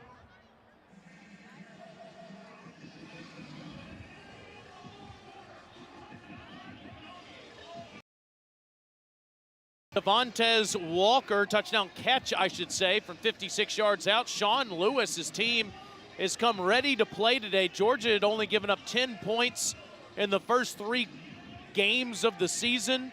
Kent State scores 13 in the first half today. And Tara Talmadge just talked to Coach Lewis a moment ago. Yeah, you know, Coach Lewis was saying that halftime was a pretty exciting time in there for Kent State. They still are very much in this game, and they feel that way as well. They know that Georgia is giving them opportunities. All they have to do is keep taking advantage of it, create more turnovers, and keep pushing, and see how this game turns out. I think everybody watching this has been impressed by Kent State today. Creating 3 more turnovers in this game. Only had scored 3 points off of those turnovers in the first 3 games of the season. Kirby Smart's team facing some adversity for the first time in 2022, and they will kick it to Kent State to start the half. Cooper from the 3. He is drilled at the 17-yard line by M.J. Sherman. So now looking back at Kent State's successes offensively, there weren't a ton of them. They finally ran for a first down on 3rd, largely really seeking to pass the football on 3rd down, somewhat uncharacteristic of this offense. But the big plays, we talk about the run after the catch, a lot of now passes, not downfield, where they're getting beaten and challenging Georgia to tackle in space. Colin Schlee, big quarterback that throws the sidearm passes, completes another one to Dante Cephas. This goes for 7 yards. It's an interesting conversation with Sean Lewis about Colin Schlee, and they were saying the guy's he's a really good athlete, and he can get it to really good receivers like Cephas, a guy who can, as this season unfolds, put up some big numbers in the MAC. Schlee is 8 of 10 passing, make it 8 of 11. As he was looking for Cephas, but Malachi Starks, the top high school prospect in the country last year, stepped in front of that one. Of course, he already has a couple interceptions on the season. This ball comes out pretty quickly, but again, Schlee, it looked like Dumas Johnson might have nicked that pass, certainly blocked the path. Kent State's 1 of 6 on 3rd down. Schlee's running for his life, throws against his body, and it's into the Kent State bench. Nazir Stackhouse was in the backfield, 4th down. As we pointed out, this defense has not struggled very much versus Kent State other than the 2 big plays. Colin Schlee and company on offense, they have had a hard time on 3rd downs, especially. 4 different times today where they've gone 3 and out offensively. Ladd McConkey muffed a punt and had a fumble on offense in the first half. McConkey will call for the fair catch at his own 31-yard line. You can hear kind of a mocking applause from the home crowd to Ladd McConkey fielding that punt cleanly. Here's what the 2 quarterbacks did in the first half. Bennett's had an outstanding season, completing 73% of his passes coming in. you could argue really before that last touchdown drive, that was the most pedestrian we've seen Bennett play so far this season. Yes, there's no doubt. And easily those numbers could be eye-poppingly great. You think about 3 drops, really. Two of those at least were downfield. One was a certain touchdown. But he's had 8 straight completions, getting it going in the second quarter, and McIntosh breaks tackles and gets up to the 40-yard line. It's a 9-yard gain. Here is McConkey. Even Kent State players dapping him up after the play. You might want to be careful now. You don't want that guy to start feeling comfortable again. He's proven to be a really good playmaker. You see Brian McClendon, head coach Kirby Smart over there, talking up one of their most trusted players offensively and in special teams. And Kirby's gone on and on about how you coach each player differently, knowing how you can communicate with each. He's got a great relationship with McConkey as McIntosh runs for a first down to the 45-yard line. After winning a national championship last year, he doesn't want anyone on this team to get comfortable, and said that he has to communicate with each individually, keep the standard the same, and that's why they've gotten off to such a hot start. #1 in the country, passing Alabama and Ohio State in the polls the past few weeks. Dogs are already over their season average for rushing yards with 169 today. Bennett throws to McConkey, and he makes a great grab. Just like you said, Stitch, don't warm him up.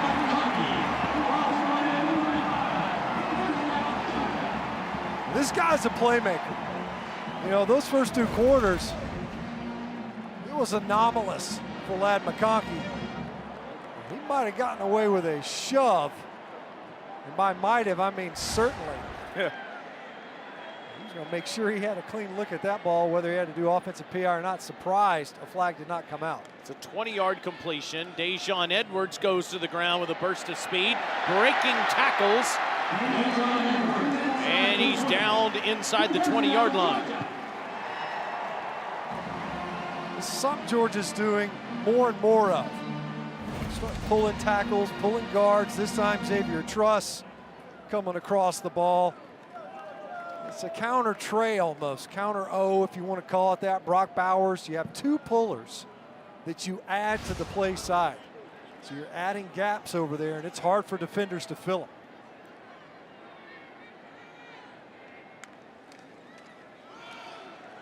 Edwards will get inside the 20, down to the 16-yard line. Milton and Edwards are juniors. McIntosh is a senior. Savon Clark, the 4th-string Georgia tailback, is also a junior. A tremendous amount of experience in the Georgia backfield this year. We do have a true freshman, Branson Robinson, who has emerged as an option as well. The big physical back coming out of the Georgia backfield. Dejon Edwards is a guy that's gotten way more touches this year. Here's another one. It goes down to the 14-yard line where C.J. West makes the tackle. They have put more of an emphasis in the passing game, but if you're an old school coach like Kirby Smart, who's been around the game as long as he has, you want to see some strain in the running game. You have to have that option, right, to be able to finish the game running the football. When you get down in the red zone, the field condenses, short yardage scenarios. Really balanced today, though. 25 passes, 26 rushes with that last attempt. This is a 3rd and 5. Bennett, one-on-one ball, but it's over Rosemy Jack Saint's head. 4th down. Bennett had completed 10 straight before that one. Targeted Rosemy Jack Saint a couple of times today. And that ball was out in front and overthrown. 96 is now. Last time he targeted #1, ended up being an interception going the other direction. Well, Jack Podlesny once again will come onto the field. This is a 32-yard attempt. And he makes the score 29-13 with 10:41 to go in the third quarter. Georgia's lead was 6, now it's 16.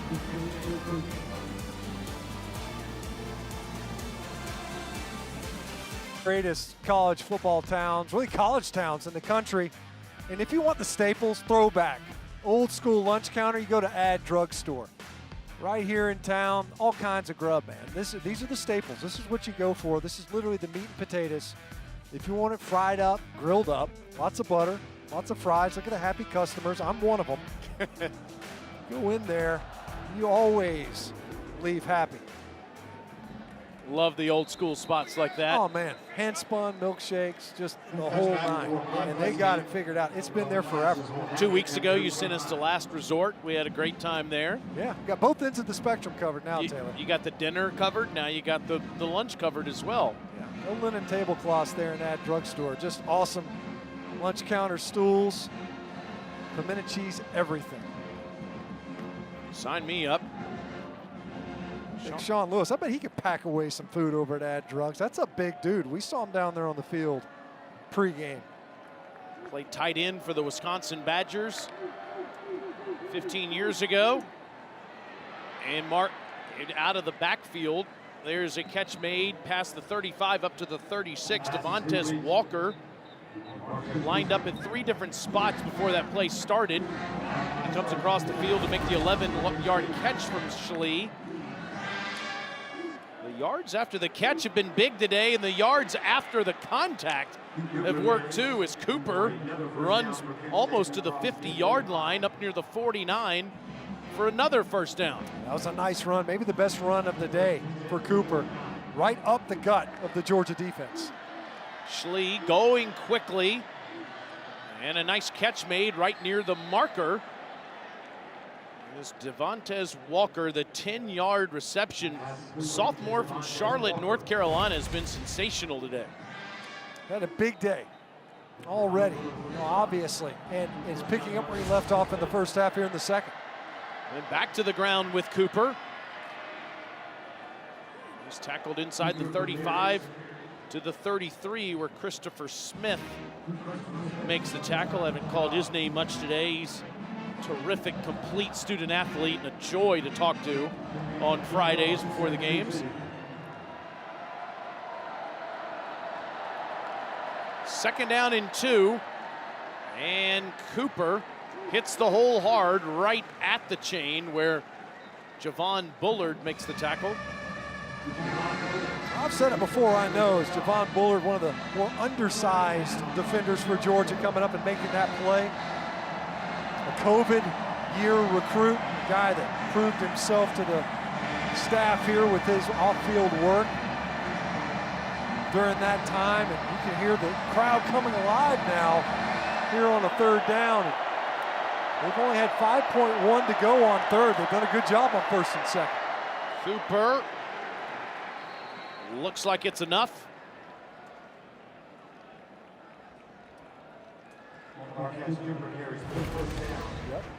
Yep. They've rushed for a couple of thirds, and Cooper's been a physical runner. We talk about Dante Cephas, and I think he'll put up his numbers as this season continues. But Cooper, not only as a receiver, a physical runner.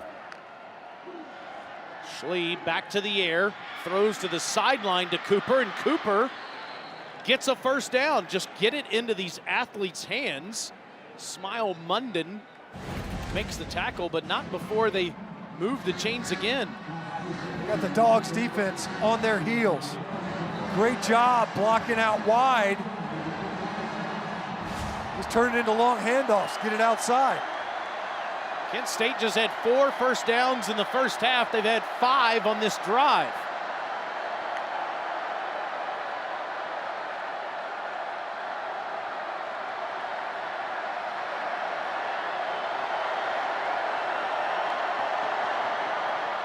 Ryan Bradford to the 15.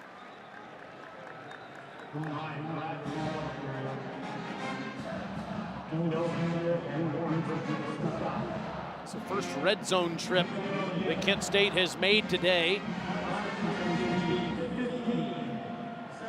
The long touchdown pass for 56 yards. And they kicked 2 long field goals. This the 10th play of the drive. Fake to Bradford, and a first down ball inside the 5 goes to Walker. Walker having the career day that we were talking about, and now you can see as it unfolds in front of us, he and Colin Schlee very much in sync. 7 catches, 106 yards now for Walker. First and goal on the Georgia doorstep for Kent State. Sean Lewis wants to call timeout. He came sprinting in from the 20-yard line to make sure he got that call. Timeout. Kent State. His team They're first of the half. is fighting Georgia tooth and nail today.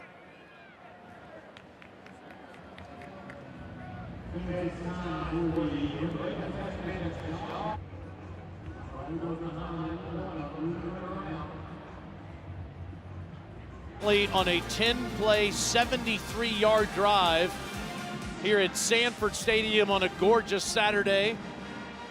They have first and goal at the Georgia 3.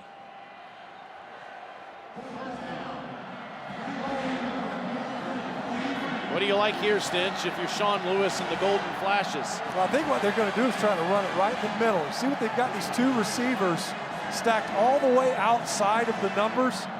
Pull those defenders, and then your overhang defenders pulled out of the box as well. A chance to try to punch it in. Schlee to Cooper, and he's down to the 1. A chance to be tackled in the backfield. Nazir Stackhouse did a great job of splitting a double team. Just couldn't get the tackle, and Cooper all game. He's done a good job. There hasn't always been room, but when there has been, he's picked up yards, and when there hadn't been, he's picked up yards. Again, it's Cooper, and he's met outside the 1. Third and goal. Tresman Marshall was there. Tresman Marshall's a guy that the coaches have been saying, we got to get him in the game more. It's a heck of a play, playing the block, keeping his outside hand free, and then getting behind his pads. Running back's got about an 8-yard running start, and you're playing a block.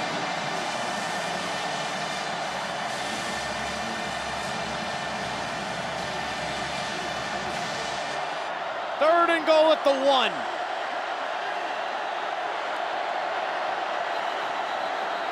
And there was movement. They were confused with the snap. I wonder, Taylor, if they were late with the snap. I don't know if they were going to try to do a direct snap. You got a different. False start. Looks like Offense, Bradford was in there. Players. 5-yard penalty. 3rd down. It was Bradford that was lined up at quarterback. Of course, who knows if he would have taken the snap. That's a good point. But he and Cooper, you see them both back there. I don't know if they were going to shift, but they both moved at the same time. I think he was going to signal for it regardless. Schlee back there now.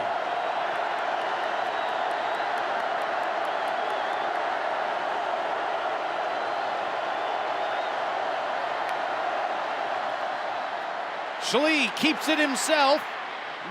Thought about throwing, and he's tackled out of bounds by Javon Bullard. Tresman Marshall also there. Got to be frustrated if you're Kent State.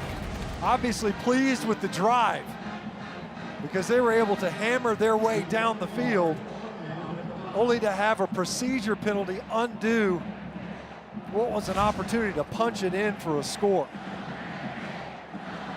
Instead, a third field goal try, this one from 22 yards for Andrew Glass, who's made a couple 45-yarders. And it's right through there again. New score, 29-16, Georgia.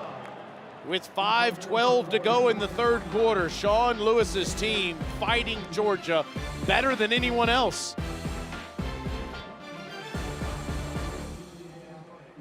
Kent State had a defensive back in the early 1970s named Nick Saban. And then he was a graduate assistant at Kent State and a linebackers coach as well in the mid 1970s. Who would know that he would go on to change college football, maybe more than any other head coach ever has, with 7 national championships. Georgia prevented him from getting an 8th last year. They have that sky kick is caught by an up back, I believe. Yep, that's going to be Nolan Smith. Now, that's not the only famous alum from Kent State. In fact, right now, there's a couple of members of the Golden Flash alumni that played for the golf team that are playing in the President's Cup. Taylor Pendrith and Corey Connors. They got a tall order against Kevin Kisner in the American squad. Stetson Bennett slings it out to Ladd McConkey, and McConkey stays on his feet inside the 40-yard line. That's a pickup of 21. What did that Nick Saban guy end up doing? Is that kind of a where are they now? Yeah, he's done quite well for himself. But Car again, dealerships or he's got a few of those. Okay. Restaurants too, that we sampled last week. By the way, the American side is beating the international team 10-4. Pendrith currently losing his match, and Corey Connors lost his this morning, and Kevin Kisner one down in his match at the moment. I promise you he's asking people in the gallery what the score is in this game. Here is McIntosh. Stays on his feet, strains for more yardage, and gets to the 30.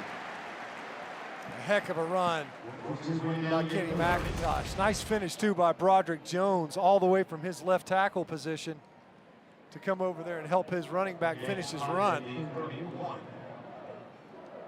So, Bush push from about 7 yards downfield. It's a pickup of 8 yards. McIntosh goes out.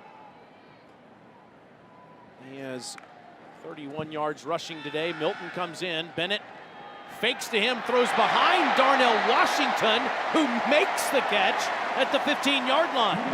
Get that big man the football. Darnell Washington was looking over his inside shoulder for that ball as he hustles to get to the other end as Georgia's going fast. His 7th catch of the season was a dandy, and now it's Milton patiently with a flag down. Gets inside the 6.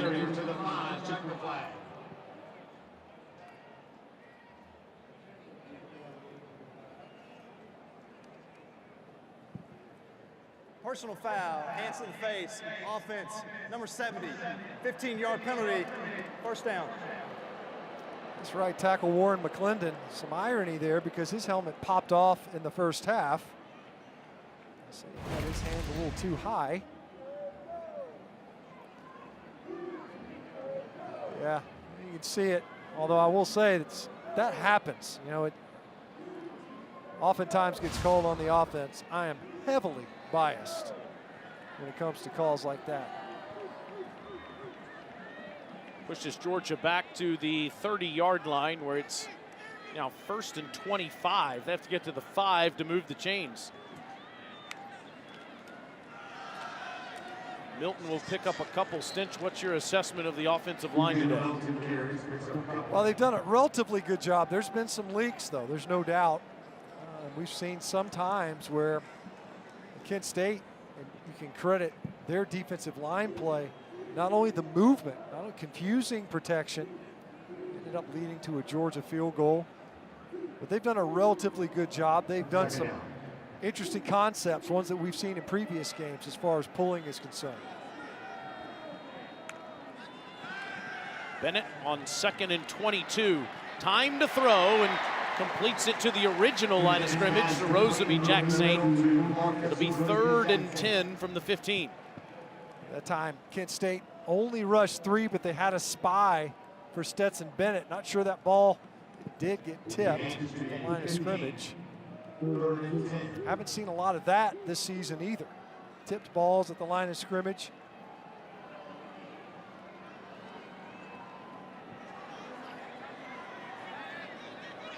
Dogs back in the red zone.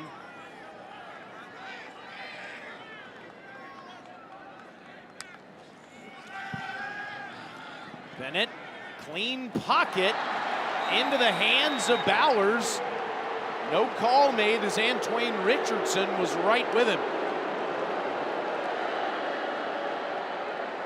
Don't see that very often. Brock Bowers gets his hands on a ball. And there's no question that 96 is 44 for Richardson was draped all over him. We've seen a couple of calls, though. You know, Lad McConkey with a push-off earlier. Flag didn't come out. Well, Jack Podlesny has a chance once again to become the most accurate kicker in Georgia history and pass Rodrigo Blankenship. He did it a couple of weeks ago against Samford, but then he missed a field goal. This gets him back in front of Hot Rod, and it's good from 32 yards out. 82.6% to Rodrigo's 82.5. Monday at 7 p.m. Eastern, Spencer Hall and Richard Johnson host Thinking Out Loud. They'll review the entire football weekend and look ahead to the big topics for the coming week. It's right here on SEC Network and the ESPN app. Stench, Mizzou, and Auburn go to the fourth quarter tied at 14. How about that now? You got Mizzou on the road, but versus an Auburn team that is reeling, continues to reel. No TJ Finley after he took a beating at the hands of the Penn State defense, an offensive line that has really struggled this year. Easy to do that in conference game. Really battling. Tigers versus Tigers. That's right. Flipping around here on the ESPN app, checking some scores. Wake leads Clemson 28-20 in the third quarter. How about that? I got to tell you, Clemson, you think back to the opening game versus Georgia Tech, who is struggling mightily this year. That was a ball game well into the second half in the opening stanza of the season. 32-16, Georgia has doubled up Kent State with 1:44 to go in the third quarter. And if you've been flipping around today and you see this score and you say, Georgia was more than a 40-point favorite in the game. How has this happened? Part of the reason why is what you said at the beginning of the broadcast, Tinch. Kent State's entire formula is so different than anything Georgia has seen. Yeah, and defensively, you know, Nico Bolden hadn't been out there here in the second half, and he's the guy that's really kind of keyed their defense as that third safety on the field. A lot of this has been self-inflicted on Georgia's part. And Cooper continues to run hard. So he got up to the 32-yard line for 7 more yards. He has 54 yards rushing on the day. Back-to-back, that last possession for Kent State offensively. Moved the ball right down the field. Cooper sparking that drive, not only as a runner, but as a receiver. Schlee has it deflected. Hit is Bear Alexander. Freshman from Denton, Texas, getting a tremendous amount of playing time today. You know, not much of Jalen Carter today. You know, we saw him early in the first half. Part of it's because of the third down strategy. Part of it's been the third downs, frankly, that Kent State's been able to generate. They came in averaging 7.7 to go on third downs. They've been way ahead of schedule all game long. It's Bear Alexander and Nazir Stackhouse that are the interior defensive linemen on this 3rd and 3. And it's Schlee keeping it himself, and he gets right near the chain, might be half a yard shy as Smile Munden delivered another lick. Schlee took a big shot at the end of that run. He was trying to kind of dance his way through there. Not to say that this game is in hand, it's not. But you have to know also on the other sideline, if you're Kent State, you don't want your quarterback, who is key to your season, taking too many shots like that one. You always play to win, but it's a great point, Stench, because they have 8 conference games coming up next. And as competitive as they've been against the #1 team in the country, should give you all kinds of confidence. But this is a fake, and it's converted the second straight week. Georgia's given up a first down on a fake punt. Zayn West makes the catch. First down, Kent State. really well executed. You saw it last week from South Carolina. Nobody accounts for him, just leaks out. He's in the protection. Next thing you know, he's out in the route. What they were probably concerned with on the would-be field goal attempt. See Kirby Smart visiting with Dan Jackson. He has a lot to say to his dogs as we go to the fourth quarter. Kent State on Georgia's side of the field, down 16.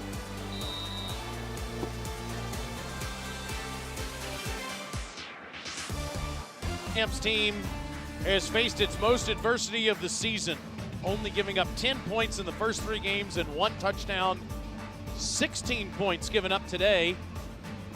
And Kent State's done it in every way imaginable, Stinch. They've created turnovers in the special teams. They've scored long touchdowns on offense, created turnovers on defense, and they just converted a fake punt. And now Marquez Cooper gashes Georgia down to their 30-yard line. Right up the middle. Once again, great blocking up front. Jamin Dumas-Johnson committed to the opposite A-gap. Great pickup up front. Pickup of 22. Schlee slings it inside the 15 to the 14 where Dante Cephas makes the grab for 6 more. Well, this is on the heels of Colin Schlee getting rocked on a 3rd down attempt. Tried to keep it and run it. Instead, you run a fake punt and you're right back in the face of your opponent. And back at him again goes Cooper, just short of a 1st down. Zion Logue prevented him from converting. You see Kent State, their mentality remains aggressive. Right over the ball. This entire second half, offensively, they've enjoyed great success. 3rd and about an inch. Cooper 1st down and lowers his shoulder down to the 12. Marquez Cooper, the ball carrier, to the 12. It's a great bounce by Marquez Cooper. Really nice job by Marcellus Marshall at left tackle, capturing that edge. Smile Munden could not shed that block. 9-yard pickup for Cooper. Schlee keeps it this time, and he's down to the 8. Kent State approaching 100 yards rushing in this game against one of the more stout defenses in college football. Cooper has 88 yards himself.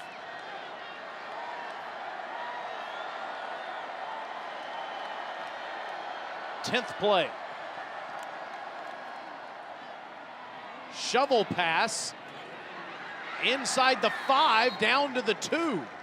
Chris Leach, the tight end, with his first catch of the day. Chris Leach just kind of hid in there behind his blockers, got lost in the traffic. 1st and goal, Kent State on the doorstep. And it's Cooper to the 1. Nice job by Dan Jackson that time, triggering quickly, coming off the edge. Made that tackle on Cooper from behind.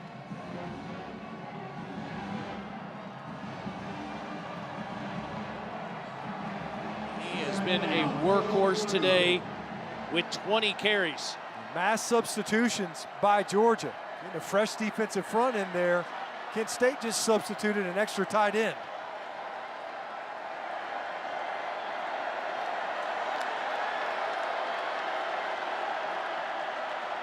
See the play clock, it's down to 5.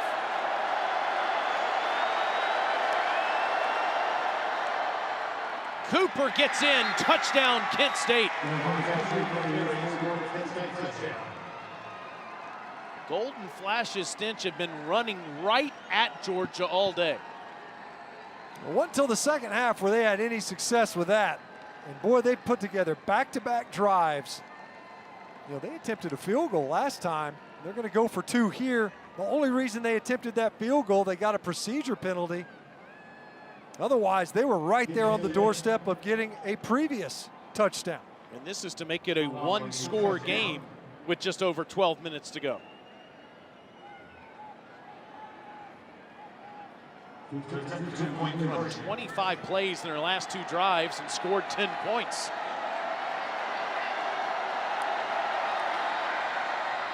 Schlee takes it out of Cooper's belly and he misses Leach.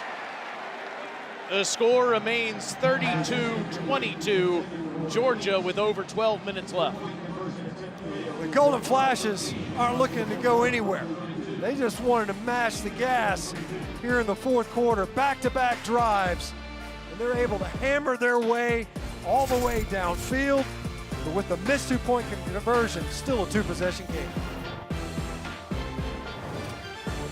Camp have had their hands full today, especially in the second half. As Georgia will get the ball at the 25-yard line. Georgia has given up 145 yards, and Kent State has been on the field for 25 plays, Stinch, on their last two offensive possessions. Long, methodical drives. A 13-play drive, 70 yards, field goal. Would have been a touchdown probably were it not for a procedure penalty. Then a 12-play drive, 75 yards, touchdown. Defensively, Georgia has to regroup, and great job by Kent State coming out. And it's not necessarily an execution thing. They've been able to run the football. They made a couple of nice passes and completions. It was big plays in the first half. Not the case here in the second half. Stetson Bennett going back to work at his own 25-yard line. Facing pressure, had to get rid of it. And Kenny McIntosh wasn't ready. That's because Caleb Johns was in the backfield. Caleb Johns, a guy who had 0 sacks coming into this season. Coming into this game, he led their team in sacks. Very active. First 17 games of his career, he was never able to get the quarterback down. Now he's got 4 in 4 games and now out of pressure. Bennett dumps it off again. It's McIntosh up to the 29-yard line. It'll be 3rd and 6 for Georgia from there. Get a pressure on first down. Great job by Johns. McIntosh wasn't ready for the check down. This time you go to a screen. Not great blocking out in front. Kent State does a great job of playing that to set up this 3rd down.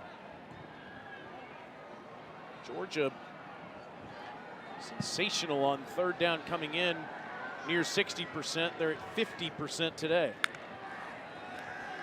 Bennett's got time and slings it for a first down past the 40 to the 41, where Dominic Blaylock makes his 2nd catch of the day. Dom Blaylock, a guy who hasn't gotten a ton of targets. Got a couple of looks today, just sits down. It's a great job showing his quarterback his hands. He clearly has become an emphasis after A.D. Mitchell went down. He didn't have a catch in his first 2 games, but since that Mitchell injury, he's got 4. That went for 13 yards, and Georgia's still not had a 3 and out today. Dejon Edwards spinning and weaving his way for 9 more into Kent State territory. Dejon Edwards, they list him at 5'10", 200 pounds. That guy runs about 3 inches and 20 pounds heavier than that. I don't know how the physics of that work, but the effort alone makes him a bigger back. Bowers stays on the field, but he's got a little hitch in his giddy up. Edwards doesn't. It's a first down run down to the 32.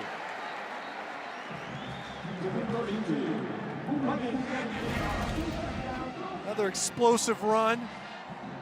Dejon Edwards, the guy just slips through those tackles. Physical finish to that run as well. 17 more, 227 rushing yards today for Georgia. Bowers at the top of your screen, but he was laboring to get up there. They throw to him. He makes the catch down at the 26. Let's watch him get up here. Looks like he's okay. It's funny, when he runs, he looks like he's laboring when he runs, even when he's full go get him.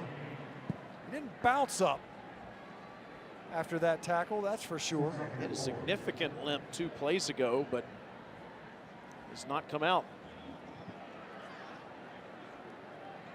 Incredibly tough-minded player from Napa, California. Going in motion. And looking for a block is Milton. A flag comes in.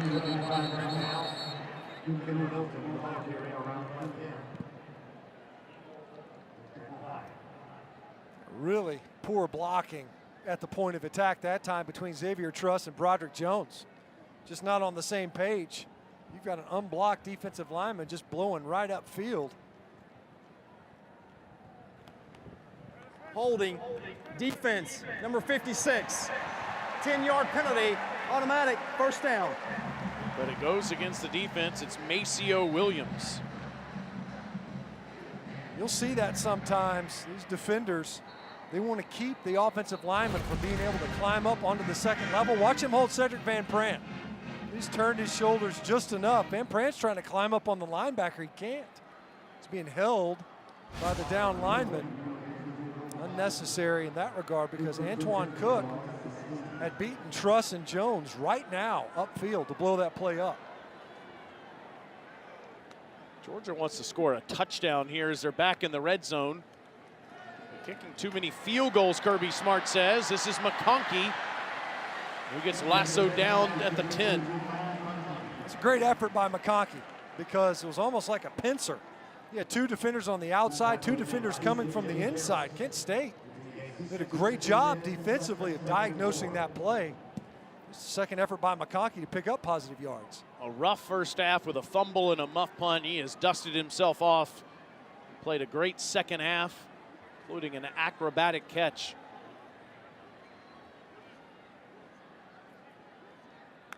Oscar Delp checks in at tight end, and following him is McIntosh. He gets down to the 5. First and goal. Look at the block Delp makes, Stinch. It's a great job crossing the formation. Physical up in the line of scrimmage. You want to get that hat inside so the guy doesn't slide off and make the play. And McIntosh limps off the field. Timeouts called by Kent State. Georgia has over 500 yards of total offense trying to put this game away.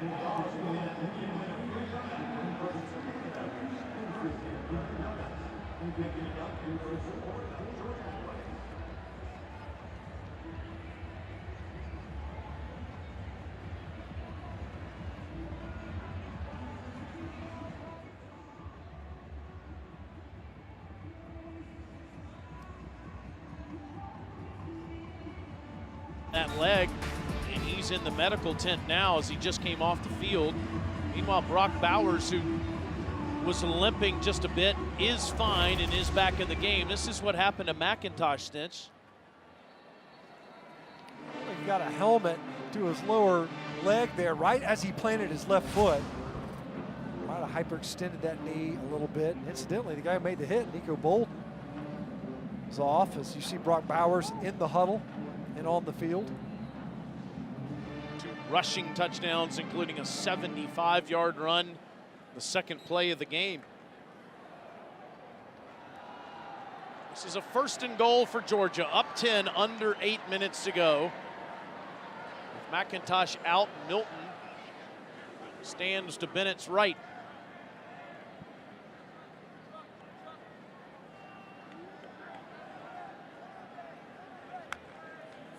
And the toss to him. Kendall is hit right at the line. Second down as Caleb Johns came in there, but he's also banged up. Another big shot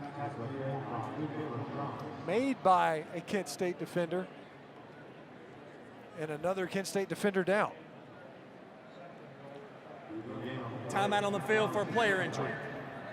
Johns levies the hit. Player from Lancaster, Georgia, still down though. It'll be second and goal for Georgia when we come back.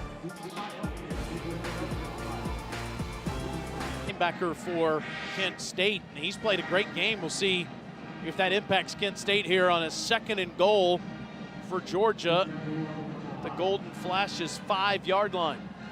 Really active player right there in the middle of the Kent State defense. Had a QB pressure earlier this quarter.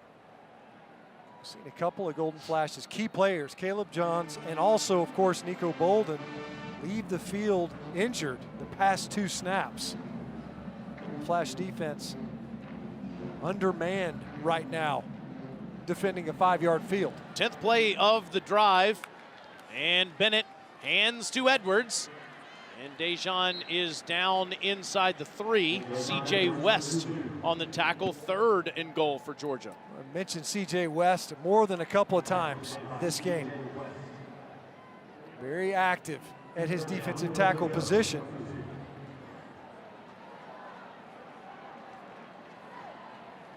What do you call here if you're Todd Monken? What about an end around to Brock Bowers? That seems to work every single time. Is that too easy? The guy that was limping earlier, you see now as they explode out, Bowers to the left of the formation. They throw it that way instead to Edwards, and Edwards tries to reach in, and he's short. Marvin Pierre on the tackle at the 1. That's a great effort by Marvin Pierre. Fantastic, in fact. You've got Darnell Washington over there, big bodies. Bowers blocks down from the inside, from the core of the defense, and Pierre gets all the way out there. The question is, did Edwards get that ball across? Maybe his outside foot was out of bounds before he extended the ball. Did have his right arm reach across that pylon, but here's Bennett at the 1, turns to Milton. Milton, extra effort, looks like he's in. Yes.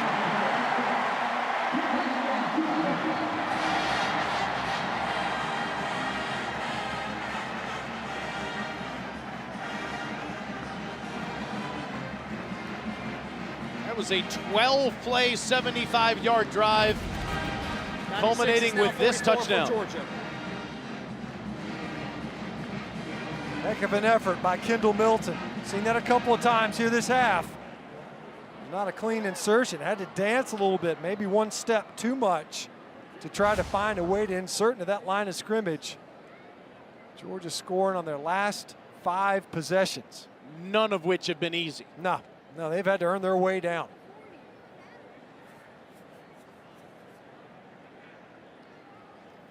Podlesny makes it 39-22. You would never know that Kent State was a 45-point underdog coming into this game. They have fought Georgia the whole way.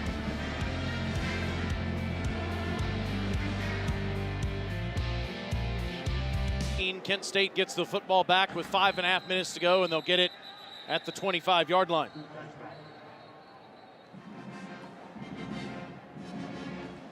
Colin Schlee, 14 of 19 passing for 174 yards. And Kent State on the ground today has got 90 yards rushing from Malik Cooper. Had a 12-play drive that ended in a field goal 2 drives ago and went 13 plays for a touchdown on the last drive. I mean, after opening the second half with their 4th 3-and-out, they've put together long drives all the way down the football field. That ball looked like it was deflected, and then Dan Jackson drills Dante Cephas. Big hit, clean hit. This is one of those that draws the ooze from the crowd, right? You can arrive early. That ball looked like it was tipped early. You see Dan Jackson. That's where you target your hit to avoid a targeting call. Jackson has turned into a all-SEC type performer this year. Had that 50-50 ball for an interception last week.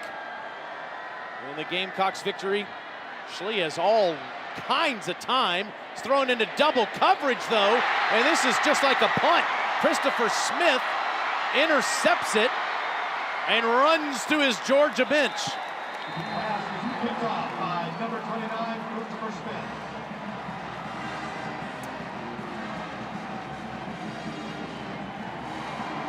Good to see one of the more popular players on the team get to put the golden pads on. You know what Schlee was thinking right here? This is a YOLO ball from the quarterback at Kent State, and Christopher Smith on the receiving end.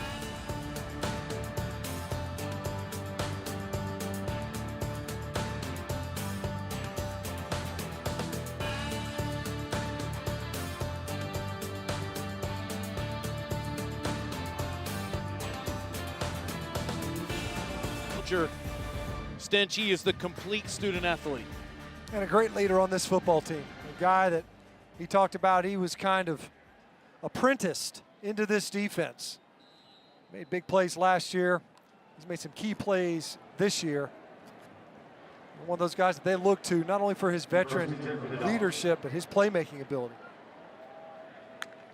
Bennett still in there, and it's Dejon Edwards to the ground. Not much, maybe a yard. I would like to say well wishes to William Poole, the man they call Bill. He retired this week. He's been a teammate of Christopher Smith's for going on a decade. Guy is a sixth-year senior from Hapeville Charter Heights School, just where Smith played in Atlanta. Celebrated by all of his teammates, former and current, when he gave out the announcement on Instagram. It was impressive to see some of those Georgia alums that had great comments to make about him. Bennett again to Edwards. And Dejon falls forward to the 40-yard line. He's so good at that at the end of the game. It'll be 3rd and 2 from there. Yeah, I mean, he's a Sandman. I mean, he put games to bed. This is what he does. We've seen him do it throughout his career. He's getting earlier snaps in games. He's earned it, part of the rotation.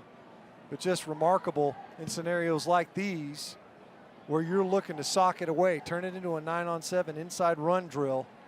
See big Warren Erickson in there now at right guard. Look at the rushing numbers today. Edwards has the most yards rushing of any tailback between McIntosh, Milton, and Dejon. And on 3rd and 2, he gets the first down.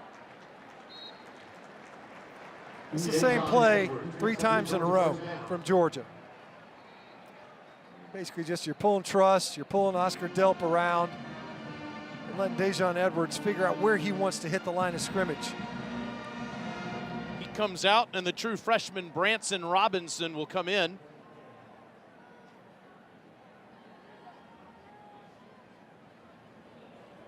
Edwards with 73 yards rushing today. This has been one tall order for Georgia, facing a physical Kent State squad. Robinson, with fresh legs, is into Kent State territory to the 48. Here's the upcoming schedule for the Dogs. They play at Mizzou next Saturday night on SEC Network at 7:30 Eastern Time, and then they host Auburn back at Sanford Stadium in 2 weeks. It's going to take some time to get used to Auburn coming to Georgia in October instead of November. And then Tennessee at Mississippi State at Kentucky. To me, that's the toughest stretch, of course, after you get the Gators in Jacksonville. And of course, your next 2 opponents facing one another today in Missouri and Auburn. Vanderbilt as well, but you mentioned it, Taylor. It's November when things start to really tighten up. See the way Tennessee's playing. It'll be a lot of fun to see how they perform this evening versus Florida. Looking to get back on the right side of things with that one. From a Tennessee perspective, they have struggled against the Gators. Still 14 all between Mizzou and Auburn with under 2 minutes to go. Auburn is driving. Catch that game on ESPN. Quite the bounce back performance. Didn't think I'd say that coming into the season for Auburn, but a needed opportunity to get a victory on the heels of getting drugged by Penn State.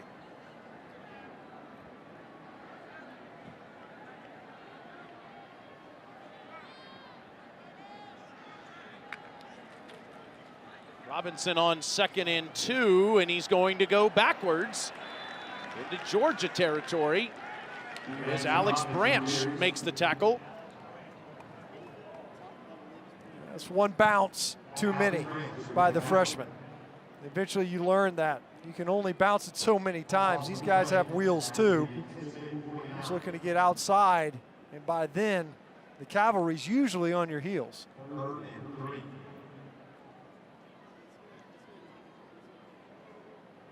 I would like to say that all season we like to pay tribute to moments in SEC history. There's a moment that we would like to recognize. Hope to get that in for you at the end of the game. Robinson trying to move the chains, and he's right there at the marker. and they're going to move the chains. This marks the 25th year anniversary of a statement win. None of the pundits saw coming. Dogs had lost 7 in a row to the Gators, 20-point underdogs coming into the 97 game in Jacksonville. They're down 17-14 in the third quarter. How about this block from Matt Stinchcomb? Go to the ground, you Gator. Tailback Robert Edwards over 100 yards, 4 touchdowns. On defense, some junior named Kirby Smart picked off 2 Gator passes, lose by 20. Bark at that nonsense. On top by 20, Georgia won 37-17, a lifelong Georgia boy. Stinchcomb would go on to be a 2-time All-American, get drafted in the first round of the NFL before realizing of his dream of calling games with me here on SEC Network. That's right. Georgia beats Kent State today 39-22, and Stinch, it was hard for 60 minutes. Yeah, none of the prognosticators saw this one coming, right? And the money was wrong big time when you think about the way this game unfolded. It was a slog for the Dogs. A couple of times where trying to get some deep passes, it's like, is this echolocation? Open those eyes, open your hands, try to come up with a catch. Didn't work out in that regard. Several bright spots, but quite a few coaching opportunities for Georgia coming out of this game, Phil. You don't want to see your team rattled, but you want to see some adversity. Kirby Smart got it today. Here he is with Tara.